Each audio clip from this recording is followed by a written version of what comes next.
think everybody is on the call. Could we have the roll call, please, Anthony? Yes, sir. Councilmember Widmer, Yep. Councilmember Weist, Councilmember Lempres, I am here. Vice Mayor Lewis, Here. and Mayor DeGolia. Yes. Okay. I think that the next item on the agenda is report out of closed session. Thank you, Mayor DeGolia. The council did meet in closed session this evening and provided direction to staff. Okay, great. Thank you. And the next item on the agenda is the back from the Brink Proclamation. And this is going to be subject to a council vote. So I think everybody has gotten the material. I don't believe that there's a staff report. Are there any questions or clarification from council members? Can it be amended? Yeah, it can be. We'll take public comment, then we'll have council discussion, and it can be amended in the course of the discussion. Okay, great. So I'm sorry, just so I get it, we're taking an action item and then we're going back to do the other stuff? Report to the city manager and stuff like that, is that? yeah, that'll all be along with the agenda. This is just item number 4 on the agenda. Okay. It's just unusual that we vote on a proclamation, but that's the way that the city managers set it up.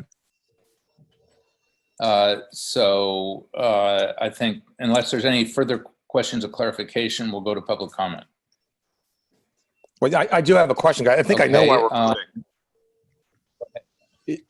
Yeah, maybe it's a comment. I don't know. So never mind. I'll do it as a comment if you'd prefer, Rick. But if you're curious about why we're voting, I think I have an answer for that one. Well, do you want to clarify why we're voting on it, George? That was Sure. So typically proclamations are congratulatory in nature, congratulating, for example, Menlo School on winning the championship or something like that, or a resident who's achieved a significant event, birthday, that sort of thing. And so there's no action or endorsement or sponsorship on behalf of the town. This proclamation, however, reads more like a resolution versus a proclamation in that it actually endorses an action on behalf of the city council the way it's written now. So as it's written now, it does require action by the entire city council for adoption. okay. So the first step will be to take public comment. I know we have a number of public comments on this, and I'll let Anthony manage that. I'll just ask, since we have a number of public comments, if people could please keep your public comments brief. We have a full agenda tonight. And if somebody else has repeated what you have to say, if you could just acknowledge that rather than take the full 3 minutes, that would be terrific. Thank you, Mayor. I'll start by calling the names that I was provided in advance of the meeting. I know that we have several of those folks on the call now. Now, I can't say that I've seen everyone, but so I'll go by your name. I've made it so that everyone can unmute themselves. So first we have Mr. Malcolm Dudley. And you should, I see you there, so you should be able to unmute yourself and you can start your comments now, sir.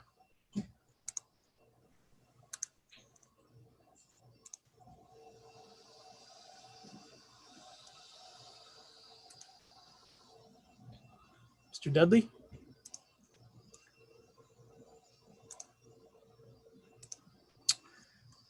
So in the interest of time, we'll try to move forward and go to the next person and see if I can circle back to Mr. Dudley once he's able to take advantage of the microphone. Do we have William Perry, former Secretary of Defense?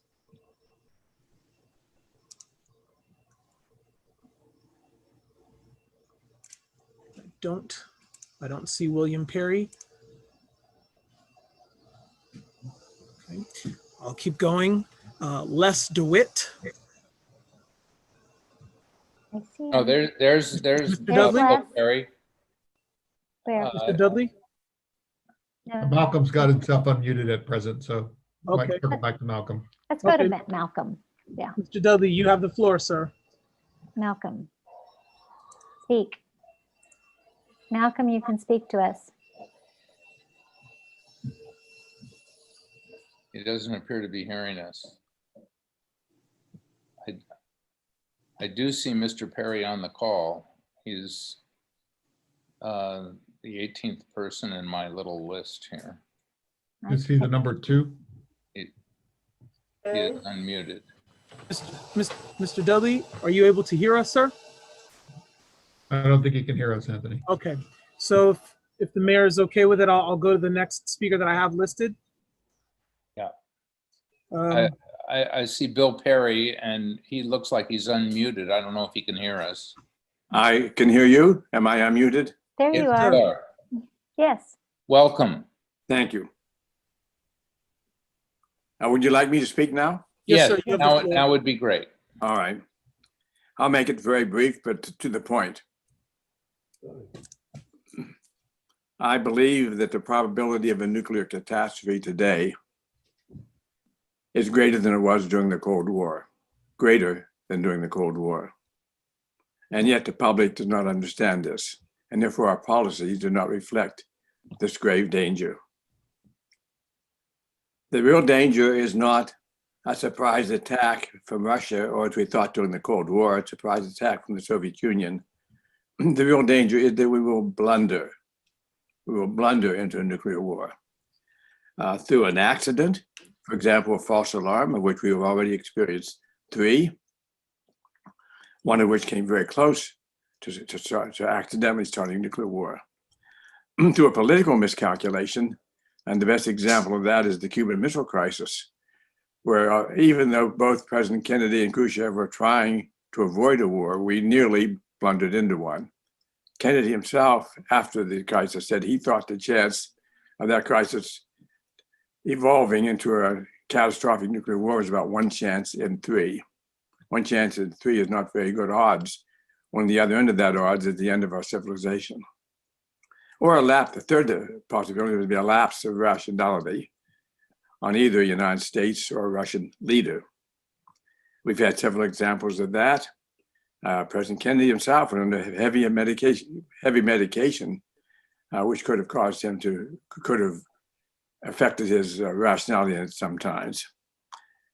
President Nixon was into very heavy drinking in the last few months of his presidency, to such an extent that the then Secretary of Defense, Jim Schlesinger, called the Strategic Air Command General and said, "Do not accept an order from Nixon if he orders you to use your nuclear weapons."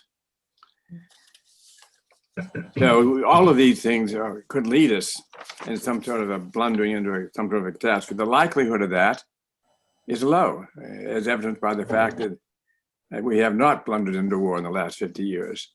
But the consequence is really the end of our civilization. So we should say, what can we do to remove that danger? And the most obvious thing to do is abolish nuclear weapons, which George Shultz, Henry Kissinger, Sam Nunn, and I campaigned upon for about 5 or 6 years during the early part of this decade, but unsuccessfully. Not willing to give up, then I have backed off. Since we can't abolish them, we can do everything we can to lower the risk. The lower the risk would involve ending the president's sole authority to launch nuclear weapons. One man today, one person, the president, has on his own the authority to launch nuclear weapons. We should end our quick launch policies, and we should phase out our ICBMs. So this is what I have been working on for the last number of years, and the main problem is educating the public on the danger. And my speaking to the Atherton Council today is in line with trying to educate the public of the danger. That summarizes what I wanted to say. Thank you very much. Thank you, sir. Next, we have Les DeWitt,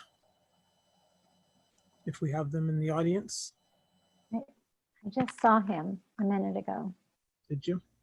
Can we go back to Malcolm?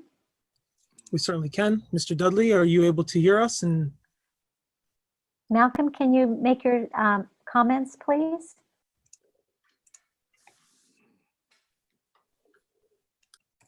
I don't think you can hear us. I think we should move on to Les.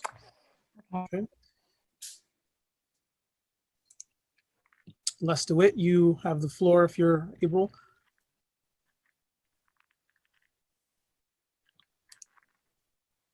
I don't see Les DeWitt, and I've scrolled through all the names, so. Okay. with- Why with don't your you go to the permission. next person? Thank It's you. over here. Martin Hellman, you have the floor, sir. Unmute. You have to unmute yourself, sir. Okay, good. I'm unmuted. you Thank go. you. Okay, everyone can hear me? Yes, sir. Mayor DeGolia, members of the City Council, I want to thank you for this opportunity to address you. As I'm Martin Hellman, a professor at Stanford University. One of the key questions is whether Atherton should take a stance on this issue. But the nuclear threat is not just a national issue, it is a local one. If a national forest backed up to Atherton and was being mismanaged to the point that a wildfire threatened the existence of the town, you would clearly see that as something within your realm of responsibility. While the nuclear missiles that threaten Atherton and its inhabitants are not adjacent to us at this moment, they can be here in minutes, just like that wildfire. So this is an issue directly impacting the town. The next question I'll address very briefly is some may wonder if the risk posed by our current nuclear strategy is great enough to warrant action. Unfortunately, it is. My research indicates that a child born today in Atherton has about even odds of living out his or her natural life without being killed by a nuclear weapon. That's like flipping a coin. Heads, that child lives out its natural life. Tails, she dies. My research is being evaluated in a study mandated by Congressman Jim Cooper, the chairman of the House Armed Services Strategic Forces Subcommittee, and I encourage the council to follow that work. Let's not flip that coin to determine whether Atherton's newest citizens live out their natural lives. Thank you. Thank you. Who's next, Anthony? You need to unmute yourself, Anthony. Sorry, sir. Next, we have Dr. Robert Gould. Do we have Dr. Robert Gould? Dr. Gould, you need to, there you go. Yeah, There you go, I saw a sign that I wasn't unmuted. Thank you for the opportunity. My name is Dr. Robert Gould, and I live in San Francisco, although for over 30 years, I worked as a pathologist at San Jose Kaiser before taking my current position as a professor at the UCSF School of Medicine in the program on reproductive health and the environment. I'm speaking today largely from my position as president of San Francisco Bay Physicians for Social Responsibility, as well as National PSR. I've been on the board for many years, including serving twice as president. And it were the founders of PSR who back in the early 1960s authored the seminal article in the premier medical journal, the New England Journal of Medicine, that illustrated the immense consequences to national and global health from a thermonuclear war, where modeling impacts of the nuclear explosion in Hiroshima saw that even in that relatively small explosion, 80% of hospitals would be taken out, approximately 90% of doctors and nurses, illustrating that it really was not thoughtful to think that we could possibly prepare for a nuclear war. And that really set into play our overall, in many ways, that if you can't, in this case, cure a nuclear war, you have to do everything that you can to prevent it. And it was that movement of our organization that contributed to widespread civil movements that led to the adoption of the above ground, the atmospheric partial nuclear test ban treaty that President Kennedy signed into law in 1963. Since that time, we've continued our organizing efforts among national and global health professional leaders in our support for what William Perry was speaking before about the abolition of nuclear weapons. And more recently, we've, in tandem with movements for the new treaty to prohibit nuclear weapons, worked with organizations such as the American Medical Association, the World Medical Association, the World Federation of public health associations to support nuclear abolition as well, in tandem with our work organizing together with organizations such as the Union of Concerned Scientists, the Back from the Brink resolution, five planks of which you see before you in the resolution or the proclamation you're considering adopting. I would also mention that we have very recently gotten additional support from the public health community, the oldest and largest public health association, the American Public Health Association, which 2 weeks ago adopted the same planks, as well as support for the treaty to prohibit nuclear weapons. So I thank you for your time and having me and others speak on this very imperative issue for all of our health, supported by so many in the health professional community. Thank you. Thank you, sir. I know that we have Mr. DeWitt, who recently joined the meeting. You have the floor. Please unmute. Hello? Yes, we Hello. can hear you. Oh, good. Thank you very much. Honorable Mayor and honorable members of the City Council.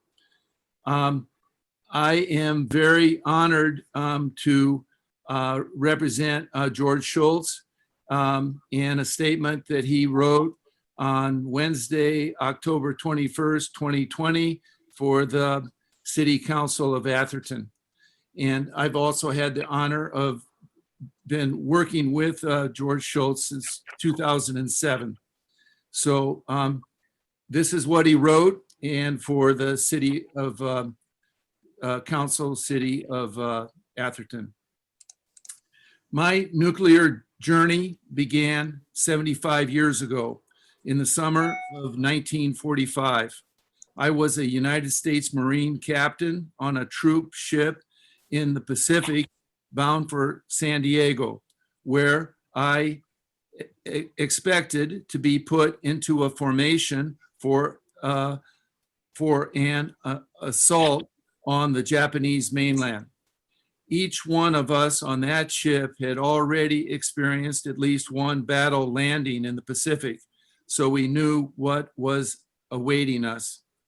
These days, it is easy to forget just how terrible war is, but we had seen so many of our friends had been cut down in the prime of their lives.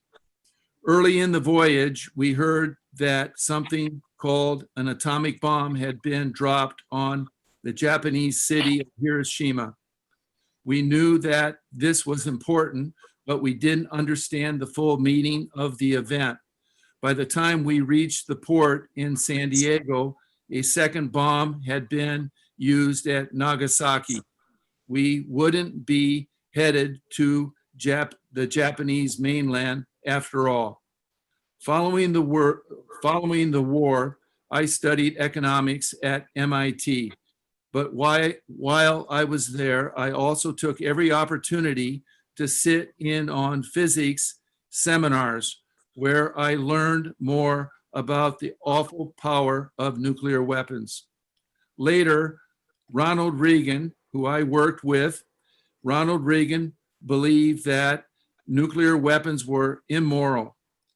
My friend, Bishop Bill Swing, has rightly observed that while the US president may put his hand on the Bible at his inauguration, it is when he puts his hand on the nuclear trigger that he assumes a godlike power. But we are men, we are not gods. I think back to my first meeting with Mikhail Gorbachev in the beginning of our efforts together, following Chernobyl power plant disaster. I learned that he had asked his advisors the same question that I had asked mine. What if the event had been a nuclear weapon instead? The answer, the result, would have been far, far worse. I think that the experience of the potential power of nuclear weapons seems to be lost to many people. people are removed from the reality. This removement underpins our shared efforts to eliminate nuclear weapons. As I left the Reykjavik summit in the fall of 1986, a journalist said to me, "You look tired." I replied, "That's because I am tired. I am also discouraged. I was also discouraged along with President Gorbachev.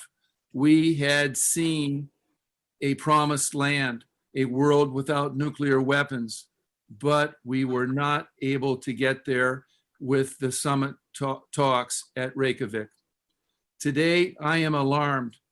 Although I am almost 100 years old, I am deeply concerned about the future. We live in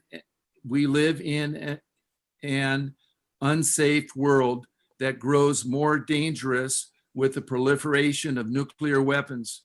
We need to make sure that the global population understands the gravity of the nuclear threat, and we must do everything we can do to reduce the risk of the nuclear threats. But I am also optimistic. The global situation is not as bleak as it may seem.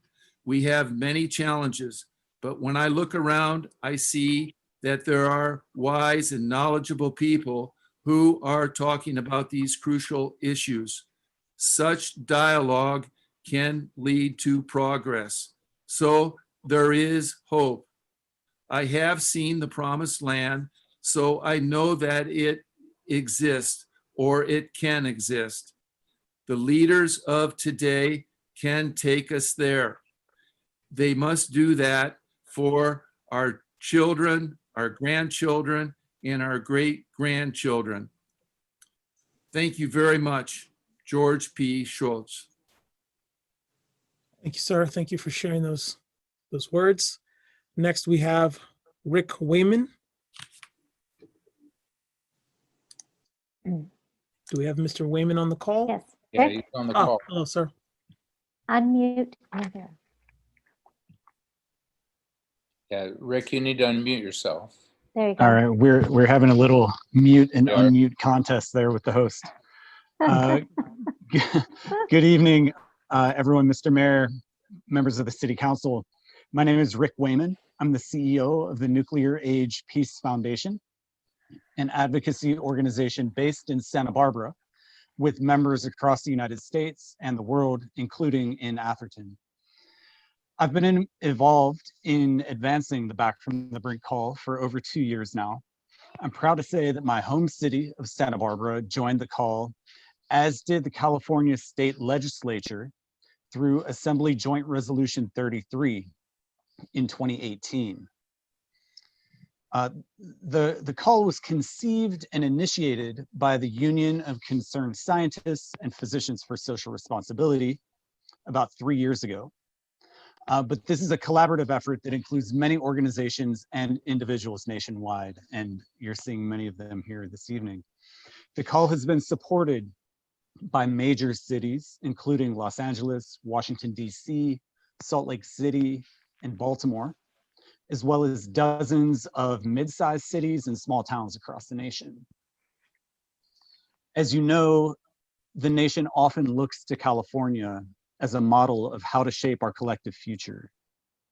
I'm proud that many towns and cities in California, as well as our state legislature, have joined the call. And I'm grateful to you, Mayor DeGolia, for your leadership in issuing this proclamation. Thank you all. Thank you, sir. Next, we have Jacqueline Cambasso. Is Jacqueline on the call today? Yeah, she's Jackie? on the call. There she is. She needs to unmute. There she is. Okay, thank you. Mayor DeGolia and members of the City Council, my name is Jackie Cabasso. I'm Executive Director of the Western States Legal Foundation in Oakland and North American Coordinator of Mayors for Peace. Mayors for Peace was established in 1982 by the mayors of Hiroshima and Nagasaki to promote the total elimination of nuclear weapons. As of November 1st, 2020, membership has grown to nearly 8,000 cities in 165 countries.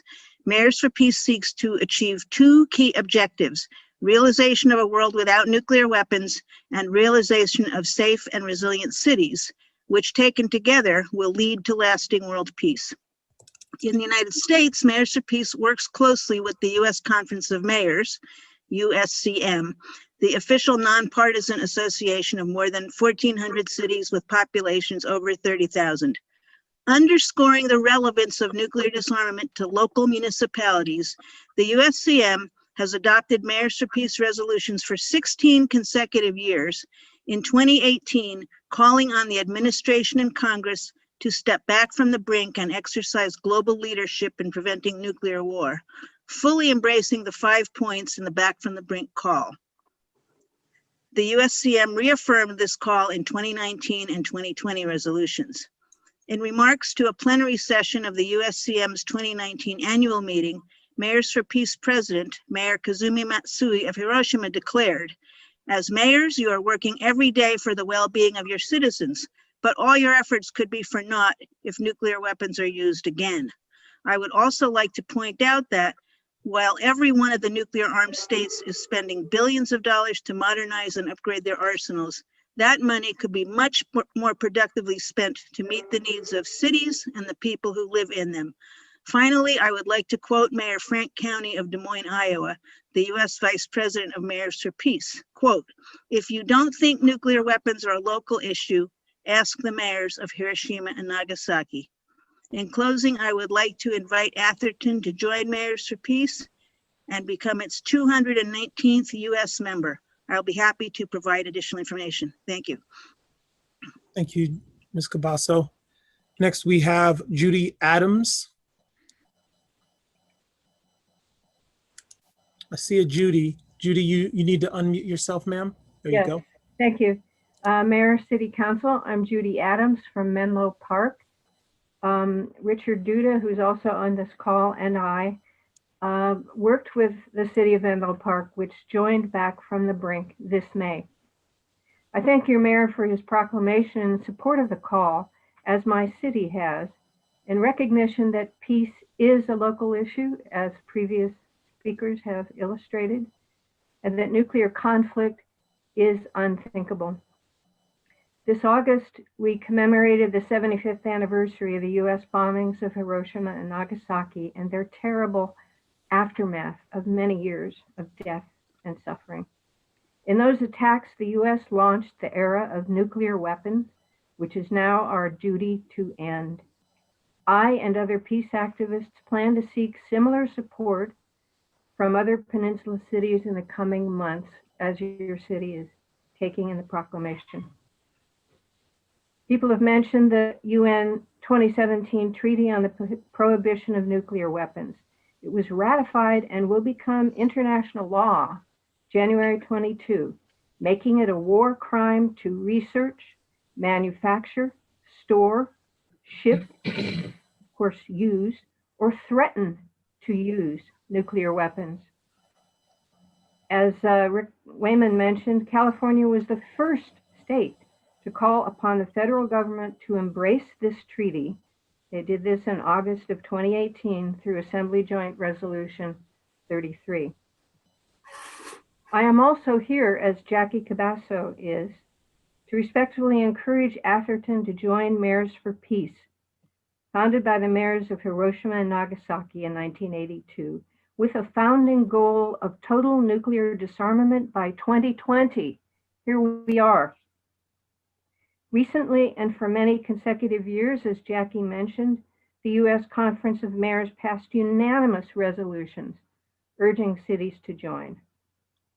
Menlo Park, East Palo Alto, for example, through work that Richard Duda and I did and colleagues with the Women's International League for Peace and Freedom, have joined this common goal of Mayors for Peace. As a former instructor at Stanford and San Jose State in peace-related courses, and director of the National Women's Peace Oral History Project, whose archives are housed at Stanford University. I also encourage your educators to include peace and conflict resolution curriculum in Atherton schools.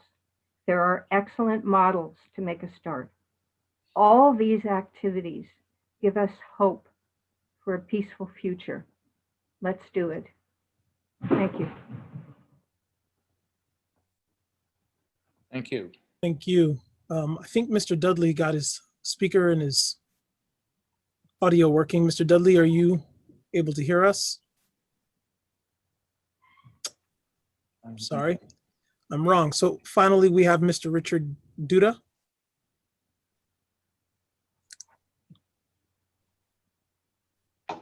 Good. Okay, well, Mayor DeGolia and members of the City Council, good evening. And my name is Richard Duda, and I am a resident of Menlo Park. Many of you know about the Doomsday Clock, which is maintained by the Bulletin of the Atomic Scientists. Midnight on that clock represents nuclear Armageddon. After the Soviet Union collapsed, the clock was set at 17 minutes to midnight, and that's the best it's ever been. The worst it's ever been was on January of this year, when it was set at 100 seconds to midnight. If the scientists who follow these things are so concerned, why isn't the public concerned? Well, I think the reason is actually pretty simple. Nuclear war is rarely in the news, and most people feel helpless to do anything about it anyway. They leave it up to the defense experts and to our representatives in Congress, and then go ahead with their business. Since our representatives don't hear any public demand, they also ignore it and turn to other issues. It's a classic case of the tyranny of the urgent over the important. That's why I'm so encouraged by the growing endorsement of the call by cities around the country, and hopefully by Atherton tonight. We could debate the details of this or that provision of the call, but that would miss the point. The main point of the call is to stimulate Congress to rethink our outdated and needlessly dangerous nuclear weapons policy. And cities are the main targets of nuclear weapons. By endorsing the call, cities are motivating Congress to undertake a long overdue rethinking of our nation's reliance on nuclear weapons. Thus, cities are reminding our national leaders to pay attention to the important as well as the urgent, and that is why endorsing the call is truly important. Thank you. Thank you, Richard. Is there any other public comment? Just for anybody joining the call, if you'd like to make a public comment, you can use the participants button at the bottom of your screen to raise your hand, or the chat window. And you can also send a text message, which is in the chat window if you're viewing the link. Otherwise, if you're dialing in by phone, you can dial *9 on your receiver to raise your hand as well. Okay. I don't see any current public comment. Nor do I. Okay, so I'm going to end public comment, and I'm going to bring this back to the council for any comments that the council may have. Does anybody on the council have a comment? Elizabeth? You look like you're waiting for a comment, but you're muted. So I thought I'd let my other colleagues make their comments. Okay, no problem. Does anybody else have a comment? I'm not sure if anyone has a comment.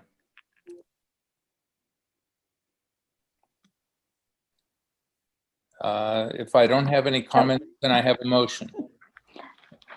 So I'd like to make a motion that we approve the resolution, the proclamation as written without any modifications.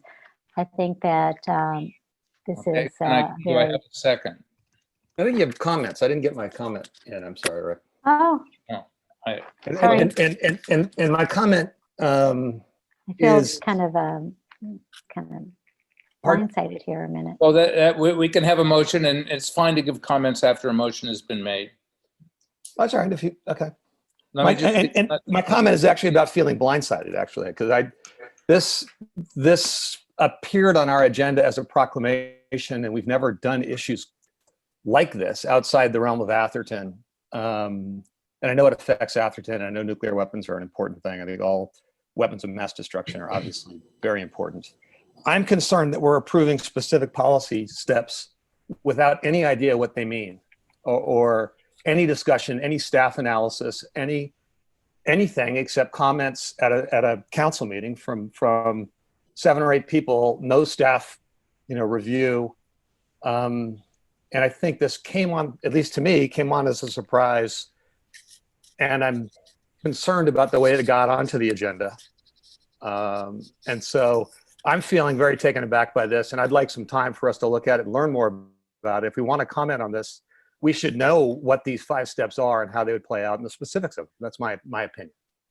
I'm very comfortable, by the way, educating the public on this, which is what I think Secretary Perry talked about as his goal, and using this as an opportunity to do that. And I'm very comfortable issuing a proclamation that applauds the efforts that this group is making towards, nuclear denuclearization and world peace. I'm very happy to do something like that. But when we get into specific policy proposals, I think we're in way over our head. I don't think we don't know, for example, whether this would require a constitutional amendment. We don't know and when I talk about is what the restricting of the president's authority is a big deal. And we don't know whether modernization of the nuclear arsenal makes the world safer or less safe. I literally just don't know the answer to that question. And we haven't heard anybody who's an expert on the other side of this who might be offering things that we're not hearing from this group. So I'm just uncomfortable by the process. I don't feel we're well served right now. So that's where I am. So through the mayor, I mean, if I may say that I understand Councilmember Lumpers's concerns about needing more vetting of this proclamation. But I think that the speakers have given numerous evidence about other jurisdictions, as well as the California state, if I heard them correctly, state legislature doing a proclamation number 33 or whatever. And so I'm pretty darn sure that they probably vetted all the constitutionality of it before they passed that resolution number 33. I could have that wrong, but not just kind of, I understand your caution, but I don't see the risk or the harm for us taking an action tonight that does join our sister city of Menlo Park and East Palo Alto and our state legislatures for this. And George Shultz and William Perry and, some very notable people in our government. Nobody wants nuclear war. I've been just watching the series on Chernobyl, and it's just, very frightening what can happen. But anyway, that's kind of my response to your concerns, to maybe and if hopefully assuage them. Yeah, no, it doesn't, unfortunately. I've had the great pleasure of working with Secretary Shultz and have nothing but the highest regard for him. I think he's a magnificent model for all of us. And I hate to disagree with him in any way. And I don't think I am. I think what I'm saying is we don't know about this. And we were elected to exercise our judgment, not to simply say, well, if the state did it or if other cities did it, we should do it as well. And the other thing I point is we have never done anything. This is not what we do with proclamations. And so this has followed a unique process, hard on the heels of, it's followed a unique process that gives me heartburn too. I don't think the process has been healthy. So those are my concerns. We have other council members. I'd like to hear what other. Well, maybe we should ask our city attorney whether that process is wrong or right. Let's take other comments if there are other comments. Through the mayor. Yeah, please, Carrie. To simplify things, I would simply agree with Mike. Okay. Just quickly on the process issue, section 6.11 of the council policies and handbook does allow the city manager in consultation with the mayor or staff to set agenda items, which is what I believe happened here. So just in terms of agendizing it, it was done in accordance with our internal rules. That's not my question though, Mona. Well, I mean, Mike, you asked about how it got on the agenda. It got on the agenda because Malcolm contacted George and myself, and I don't remember if I got a contact from Malcolm or George, but there were 3 council members that asked to put it on the agenda, so it got put on the agenda. No, I understand that. I think I do understand. I think it was some, at least, understanding was that it was going to come on for a presentation as Yeah, opposed. correct. It was on the agenda as a proclamation until yesterday, when I was informed by the city manager that it needed to be voted on, which frankly I don't have a big problem with, but it had been just on as a normal proclamation. We haven't ever voted on a proclamation before. Right, because we've never had a proclamation that took policy positions. Well, no, we've had proclamations that are policy positions. Okay, such as? But, well, I don't have one in front of me, but we've had proclamations that are policy positions. I'm not aware of them. And I think as I read our rules, our proclamations are intended to do things like, you know, congratulate the local high school if they win a championship, or, you know, help an individual resident did something spectacular. We want to say, you know, hey, congratulations. But it's something like that. To the best of my knowledge, we've never taken a policy position in a proclamation. My understanding was this came on first as a presentation, or at least there was some thought it was going on as a presentation, which is fine. That's an educational thing. People, you know, can get matters raised. But I don't think was ever appropriate for a proclamation, because it does raise policy things. And I think the council would have to vote on that. And I, again, don't think we know enough about it. Okay. Are there any other comments? Yeah, I have one. Yeah, okay, if I could, Rick. First off, I'm against nuclear war. I think we should be doing everything we can to denuclearize the world, okay? I am concerned with some of the language that's in here, not really understanding what it all means. I do appreciate the learned speakers today, that they would know a lot more about this than myself, especially, you know, of course, Mr. Schultz, as well as former Secretary Perry. But I don't feel I know enough about this. I would like to put this off or continue it for another meeting, and perhaps we could collect a little more information. I'm not against it, but I'm not necessarily for it at this time with all the words that are in there. I think, you know, but endorsing it as a, yes, we support this organization. Sure, I support this organization. I support all the things they're saying. Let's try and make sure that we're not going to have a nuclear war. Let's do everything we can to possibly take away that risk or minimize that risk to the maximum extent possible. I'm all for that, okay? But I'm not really sure about that I know enough about whether or not the president by himself can do it. I realize he does make the final decision, but he's surrounded by a series of people. And I don't really know what, you know, the hair trigger alert is, so I don't know that. So I'd like to continue it as opposed to just say, let's not vote on, let's not do it. But I do appreciate all the speakers coming, and they have enlightened me, you know, quite a bit. So I appreciate that, but I'd prefer that we put it off.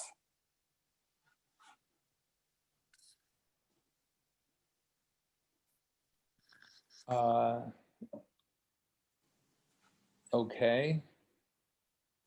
Well, it seems like 3 members of the council would like to put it off.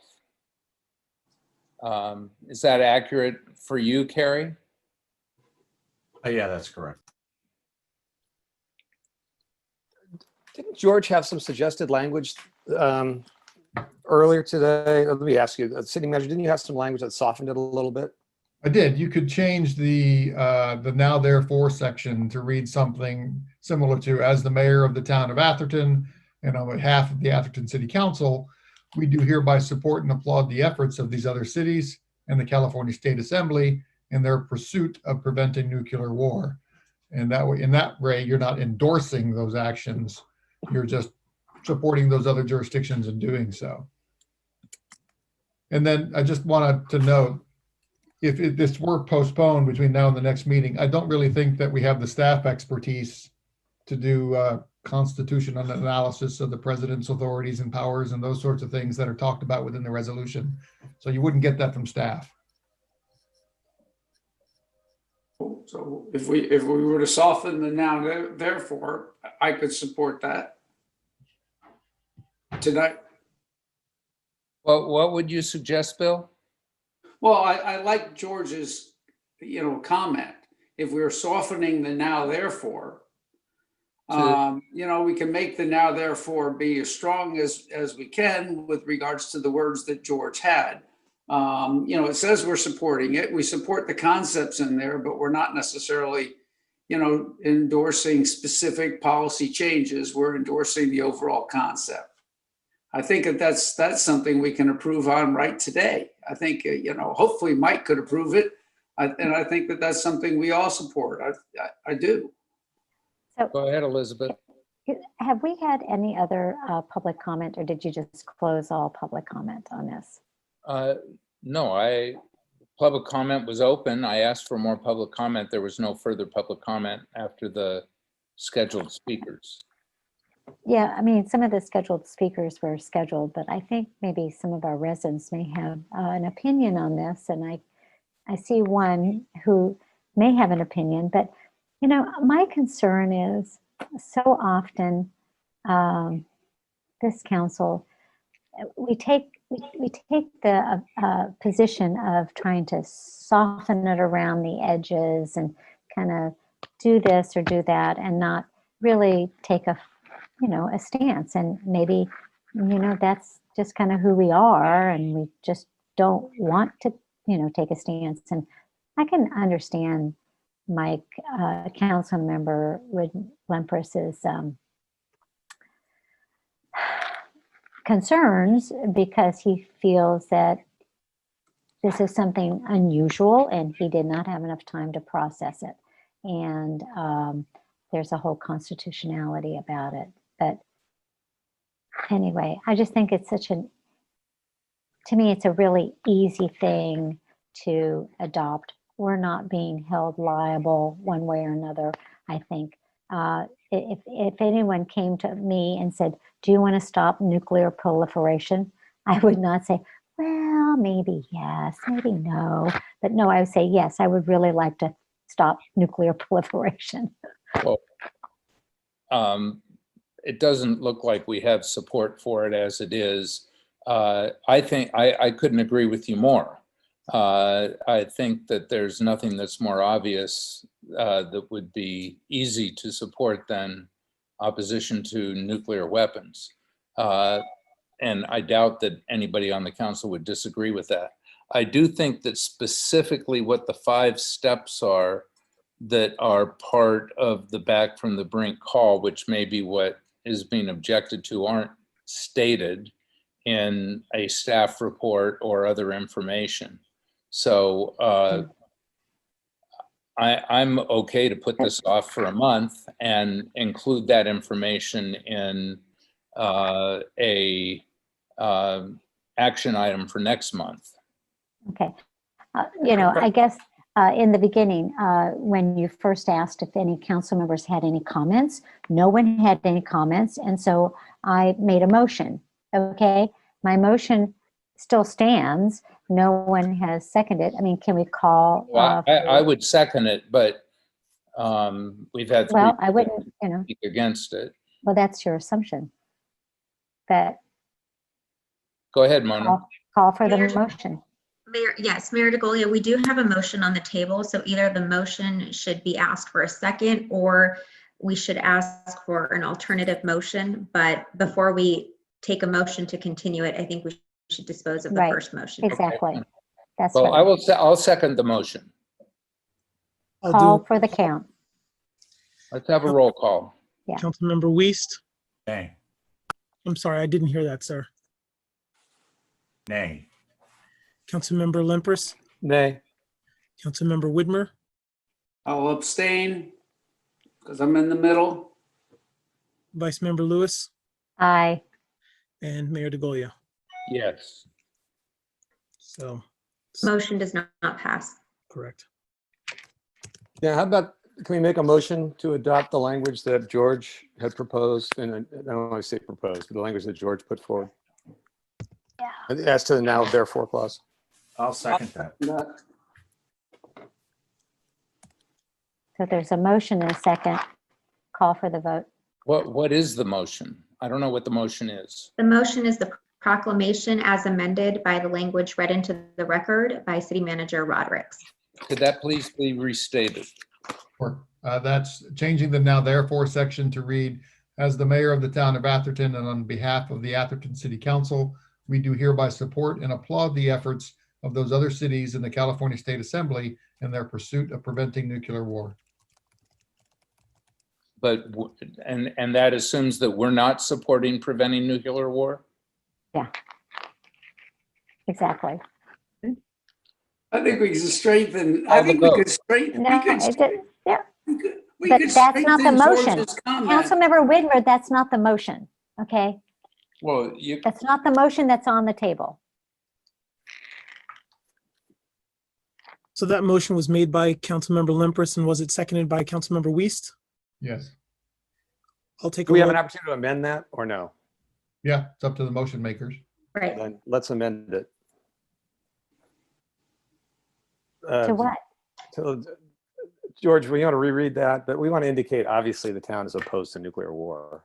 That's just silly.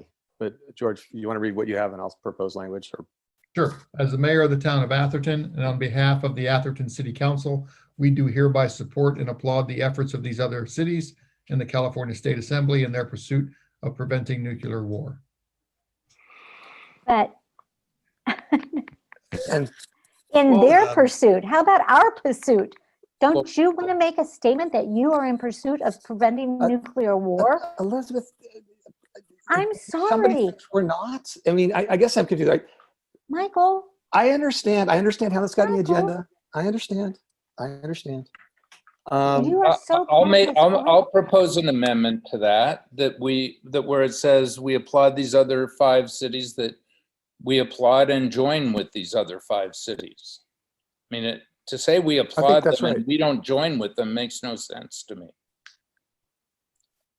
So I'm supportive of, if we can amend that to say we applaud and join with them.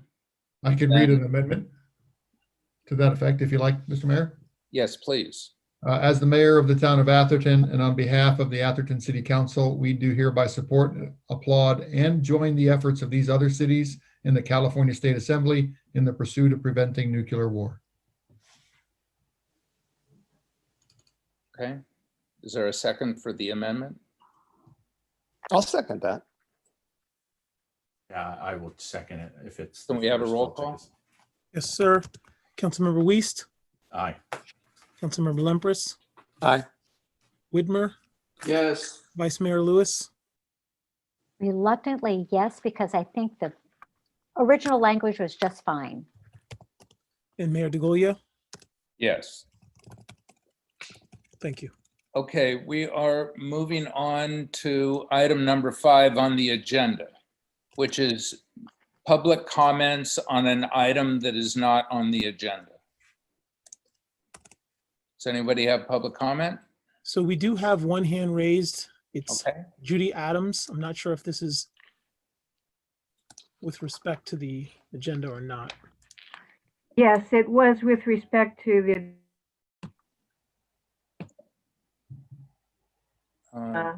There you go. Yes, it was with respect to the discussion on the back from the brink, and I'm satisfied with the acceptance and amendment. And thank you. Okay, thank you. I don't see any other public comment. I have nothing.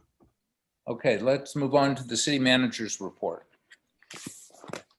Thank you, Mr. Mayor, members of the council. You have the written report before you. Staff's here to answer any questions.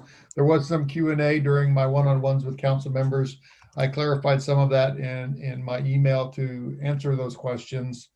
For clarity, within the city manager's report, the Park and Rec Committee recommended or will recommend a $50 and $75 increase to resident and non-resident tennis keys respectively, to allow all courts to be resurfaced over time with a new acrylic surface. That would begin in 2021 with court number 2.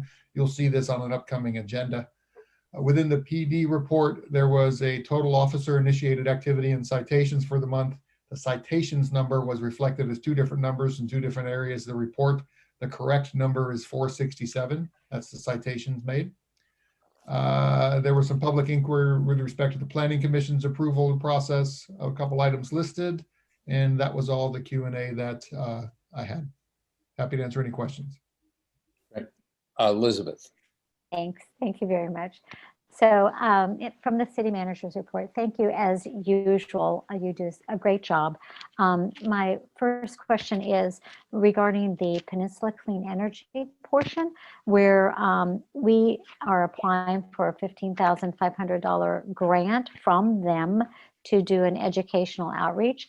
Now, is this prompted by us or by PCE? By PCE, they're offering a grant program that we became aware of through some communications. So staff applied for a grant to do some outreach on the PCE program in town.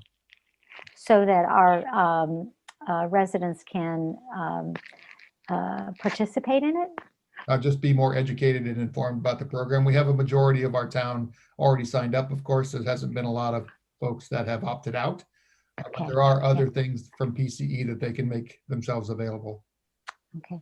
So my second question is in the public safety report, the racial profiling, that it talks about the racial profiling and implicit bias training required every 5 years. And it says that all personnel have recently completed the training and review of the town's recent. So how recently is recent? Is that within the last year, 2 years, 5 years? Chief, I'll look forward to the report, but if you have a handy answer, are you on the line? Because it wasn't clarified. I think it should have been clarified in the report a little bit. It may have been in the detail of the PD report in terms of recent training. I'll look. Maybe we'll look at that later. Yeah. And then the increase in the Park and Rec tennis stuff. So the increase is $50 and $75, and that brings it to what total? Just so that our residents can see what their total tennis key cost is going to be. Anthony, you know what the tennis key cost is? I know it. You know it? It's currently 50. It would bring it to 100. And the non-resident, I believe, is double 200, and it would bring it to 275, I believe. But it's not happening. There will be a matter brought before the council to affect that. Right. So you will see that at a future meeting. Okay, that's all on the city manager report. Thank you very much. On page 12 of 30 of the PD report, Madam Vice Mayor, there's training hours listed, and 20 police personnel were trained on October 31st. Okay, all right. Got it, see it. Yeah, good. I love it. I think it's very important, and I'm so happy that our PD is doing that on a regular and current basis. Are there any other questions on the city manager's report or comments that members of the council have? Just one comment that I would make is from my conversation with the city manager, there will be a public announcement regarding the switch from Recology to green waste, and staff will be coming out with that shortly. I know it's getting in the news, and it was referenced in this report.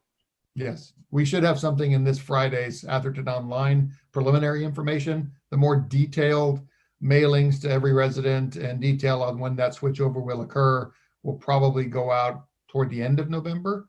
And then the carts aren't scheduled to be swapped until mid-January through mid-February, that time frame. Okay. I think the next item on the agenda is the consent calendar, which is items 7 through 14. Does anyone on the council wish to pull anything from the consent calendar? Seeing no request, is there anyone from the public that wishes to pull an item from the consent calendar? Was that a raised hand, Elizabeth? Yeah, just like before, I didn't get my hand up soon enough. So I just have a couple of questions on item number 10, which is the revision to the handbook that I'd like to kind of maybe throw out there, and maybe the authors of the revisions could give me a couple of examples, if I may. You want to do that now? Or we could pull it and come back to it. We'll pull it. Okay, let's pull item Number 10. 10. Can I get a motion to approve consent calendar items 7 through 9 and 11 through 14? So moved. Do I have a second? Okay. Second. Least, Aye. Lemprus, Aye. Woodmer, Yes. Vice Mayor Lewis, Aye. Mayor DeGolia. Yes. Thank you. Okay, let's quickly deal with item 10, and I am changing one item on the agenda for tonight, which is after the public hearing, which is item 15. I'm going to move the update on the neighborhood traffic management plan. So item 18 is going to end up being moved to be item 16, just so everyone knows. Okay. So I understand that we needed to update our council handbook because of events, but I just wanted some more explanation of the intent to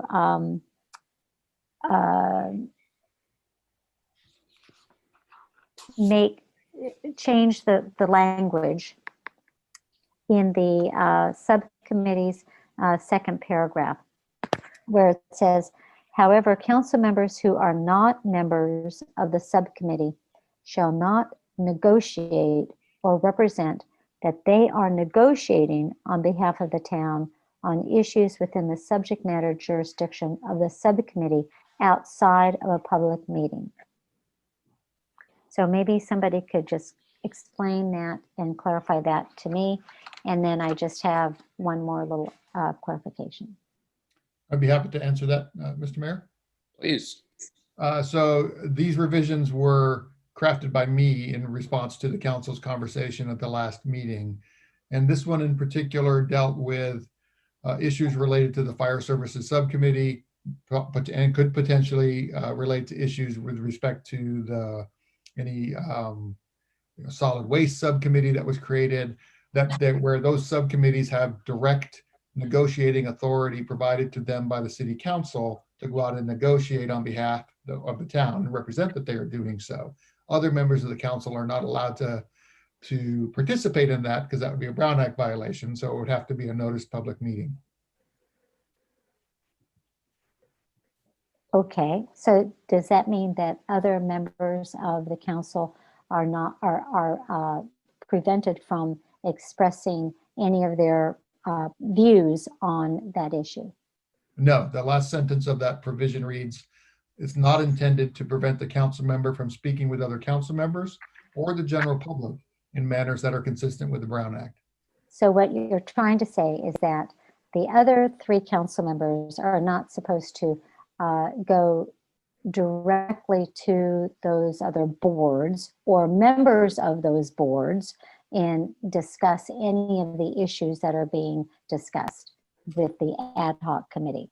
Not negotiate or represent that they are negotiating on behalf of the town in those discussions.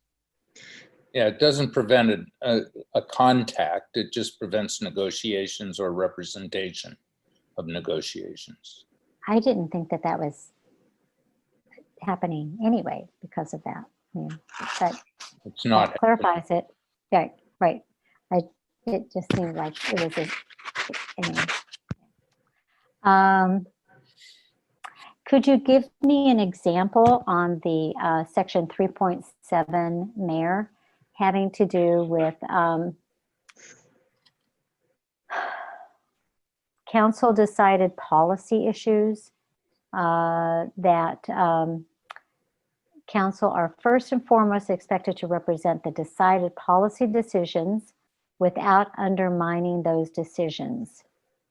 And however, the provision is intended to clarify that if a member of the council is representing the council or the town, the policy decision of the city council is what should be represented irrespective of the member's personal perspective. So for example, this is plainly just to try and prevent the undermining of city council decisions in the public or in the press or in other avenues that a council member may do so. If the council is, well, you as a council members are encouraged to represent the policy decision of the council whenever speaking to anybody else. Right. But you can represent your own opinion. That's not a problem either. But right. If you are supposed to be representing the city council's policy decision, you're supposed to do that without or regardless of what your perspective is. So a concrete example would be today's proclamation. So the council approved the proclamation as amended. So if a member of the public, for example, asked, what is the town of Atherton's perspective? It would be the proclamation as approved tonight and not the 5 steps. You may believe that we should endorse the 5 steps, but that's your personal perspective, not the position of the town. So you can't say, well, my personal perspective is. You may, but it's important to first explain. If someone is asking a council member, it's very easy to conflate the entire viewpoint of the council versus the specific council member. And so the intent of this language is ensure that there is a distinction made when representing yourself to the public so that they're clearly aware what the town's full position is as compared to personal. I have no problem with that. Thank you very much. Okay. I'd like to make a motion that we approve agenda item number 10 as written. And we should also ask for public comment since we pulled this item. Oh, sure. Okay. Right. Thank you. Are there any public comments on this matter? And I have none. Any. Okay. Were you making a motion there, Elizabeth? Sure. With the, yes, I understand it better now. Thank you. Happy to second. Is there a second? Councilmember Weiss? Aye. Widmer? Yeah, fine. Lempres? Aye. Vice Mayor Lewis? Aye. Mayor DeGolia? I'll abstain. Okay, we're now moving on to item number 15, which is a public hearing regarding the leaf blower ordinance. So I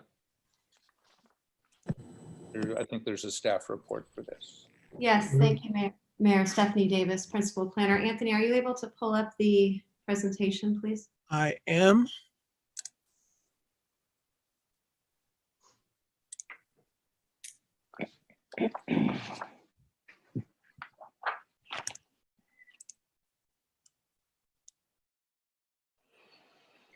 Thank you. Thank you. So tonight before you is consideration of a draft ordinance which would introduce amendments to the municipal code's noise chapter, specifically pertaining to leaf blowers. Next slide.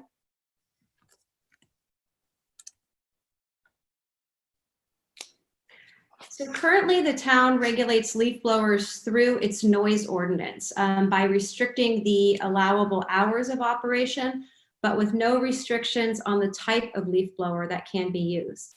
So specifically, a leaf blower can be used Monday through Friday from 8 a.m. to 6 p.m., 10 a.m. to 6 p.m. on Saturdays, and 10 a.m. to 3 p.m. on Sundays. Next slide. So a bit of background on how we got here. A discussion of leaf blowers began in February of 2019 when the council received a summary report of leaf blower use, some recent actions that other jurisdictions had taken, and directed staff to bring the topic to the town's Environmental Program Committee, or EPC, for further evaluation. The EPC reviewed the topic in May of 2019 and recommended to the council a phased restriction and possibly rebates or incentive programs to support such restrictions on potential leaf blower amendments. In September of 2019, the council received another report with more detailed associated issues to consider on the topic, and directed staff to further evaluate it so that a decision could be made as to whether or not to move forward in additional analysis. In November of 2019, the council received a draft work plan with no discussion on any potential draft amendments or language changes and an estimated budget.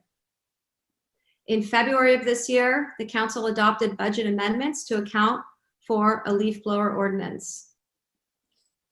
And in November this month, earlier this month, the town's EPC did review a draft leaf blower ordinance and recommended that the council adopt such with a series of revisions that I'll discuss in more detail later on in the presentation.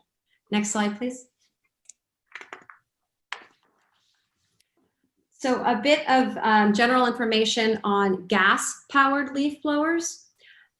Gas-powered leaf blowers can be either handheld or used as a backpack form. They're powered by either 2-stroke or 4-stroke engines, with 2-stroke engines being those most commonly used by landscaper and contractors. 2-stroke engine gas leaf blowers, again, are found most commonly. They mix fuel with oil to operate and emit higher emissions than a 4-stroke blower, specifically because a 4-stroke gas leaf blower is powered by an engine similar to an automobile. These types of gas blowers are estimated to emit approximately 30% less emissions than a 2-stroke gas-powered blower. The California Air Resources Board, or CARB, has released a report that studied the health and environmental impacts on all types of leaf blowers. In summary, it was noted that the 2-stroke gas blowers tend to cost less, weigh less, and produce more raw power for the size of the engine, that they're simpler and tend to last longer, but are also noisier and more polluting. Next slide, please.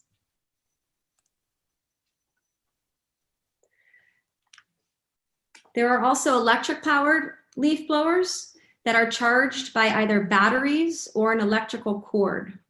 So initial research on these types of blowers notes that a typical battery may last somewhere between 20 to 30 minutes, and that the more power that blower exudes, the quicker the battery will wear out.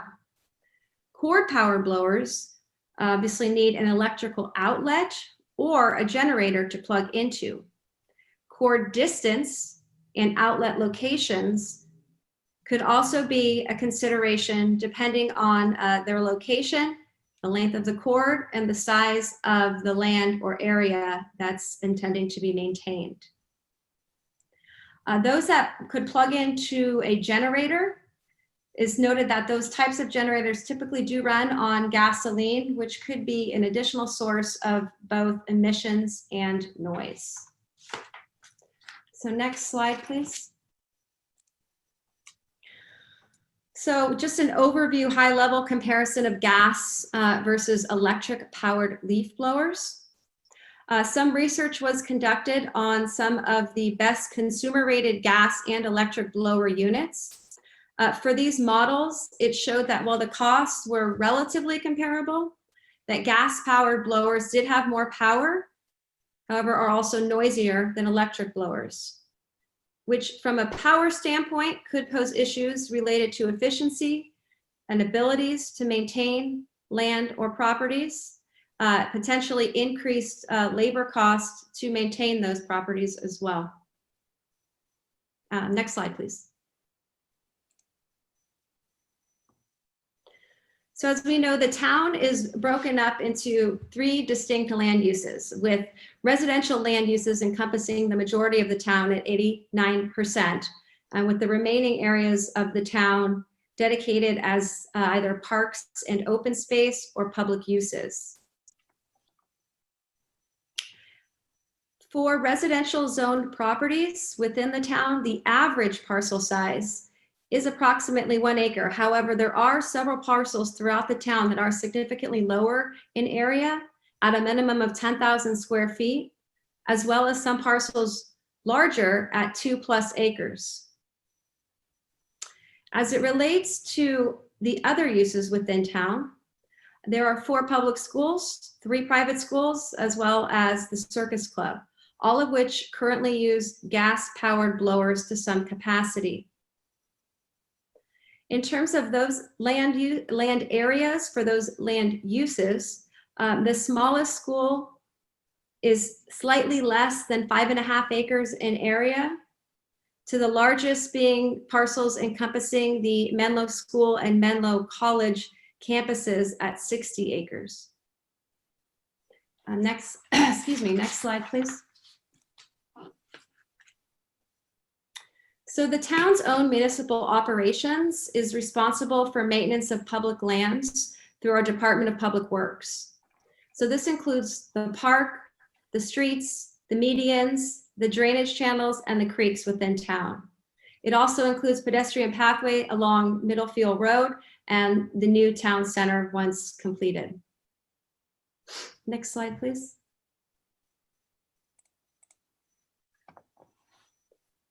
Currently, the town staff does use 2-stroke gas leaf blowers and averages approximately 50 to 60 maintenance hours a month with those areas that I mentioned previously, with those hours increasing during the fall and winter months.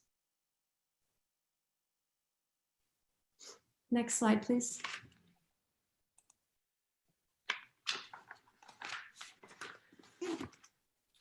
So conference with our municipal operations staff does estimate that the labor efforts should restriction on the existing gas blowers that the town is currently using would increase by approximately 25 to 30% with a blower at less horsepower or less capacity than those existing units.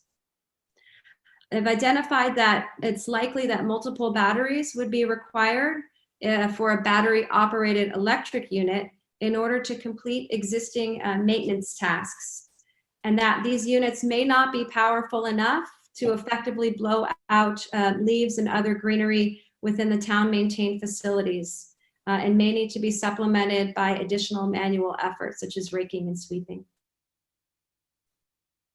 Next slide, please.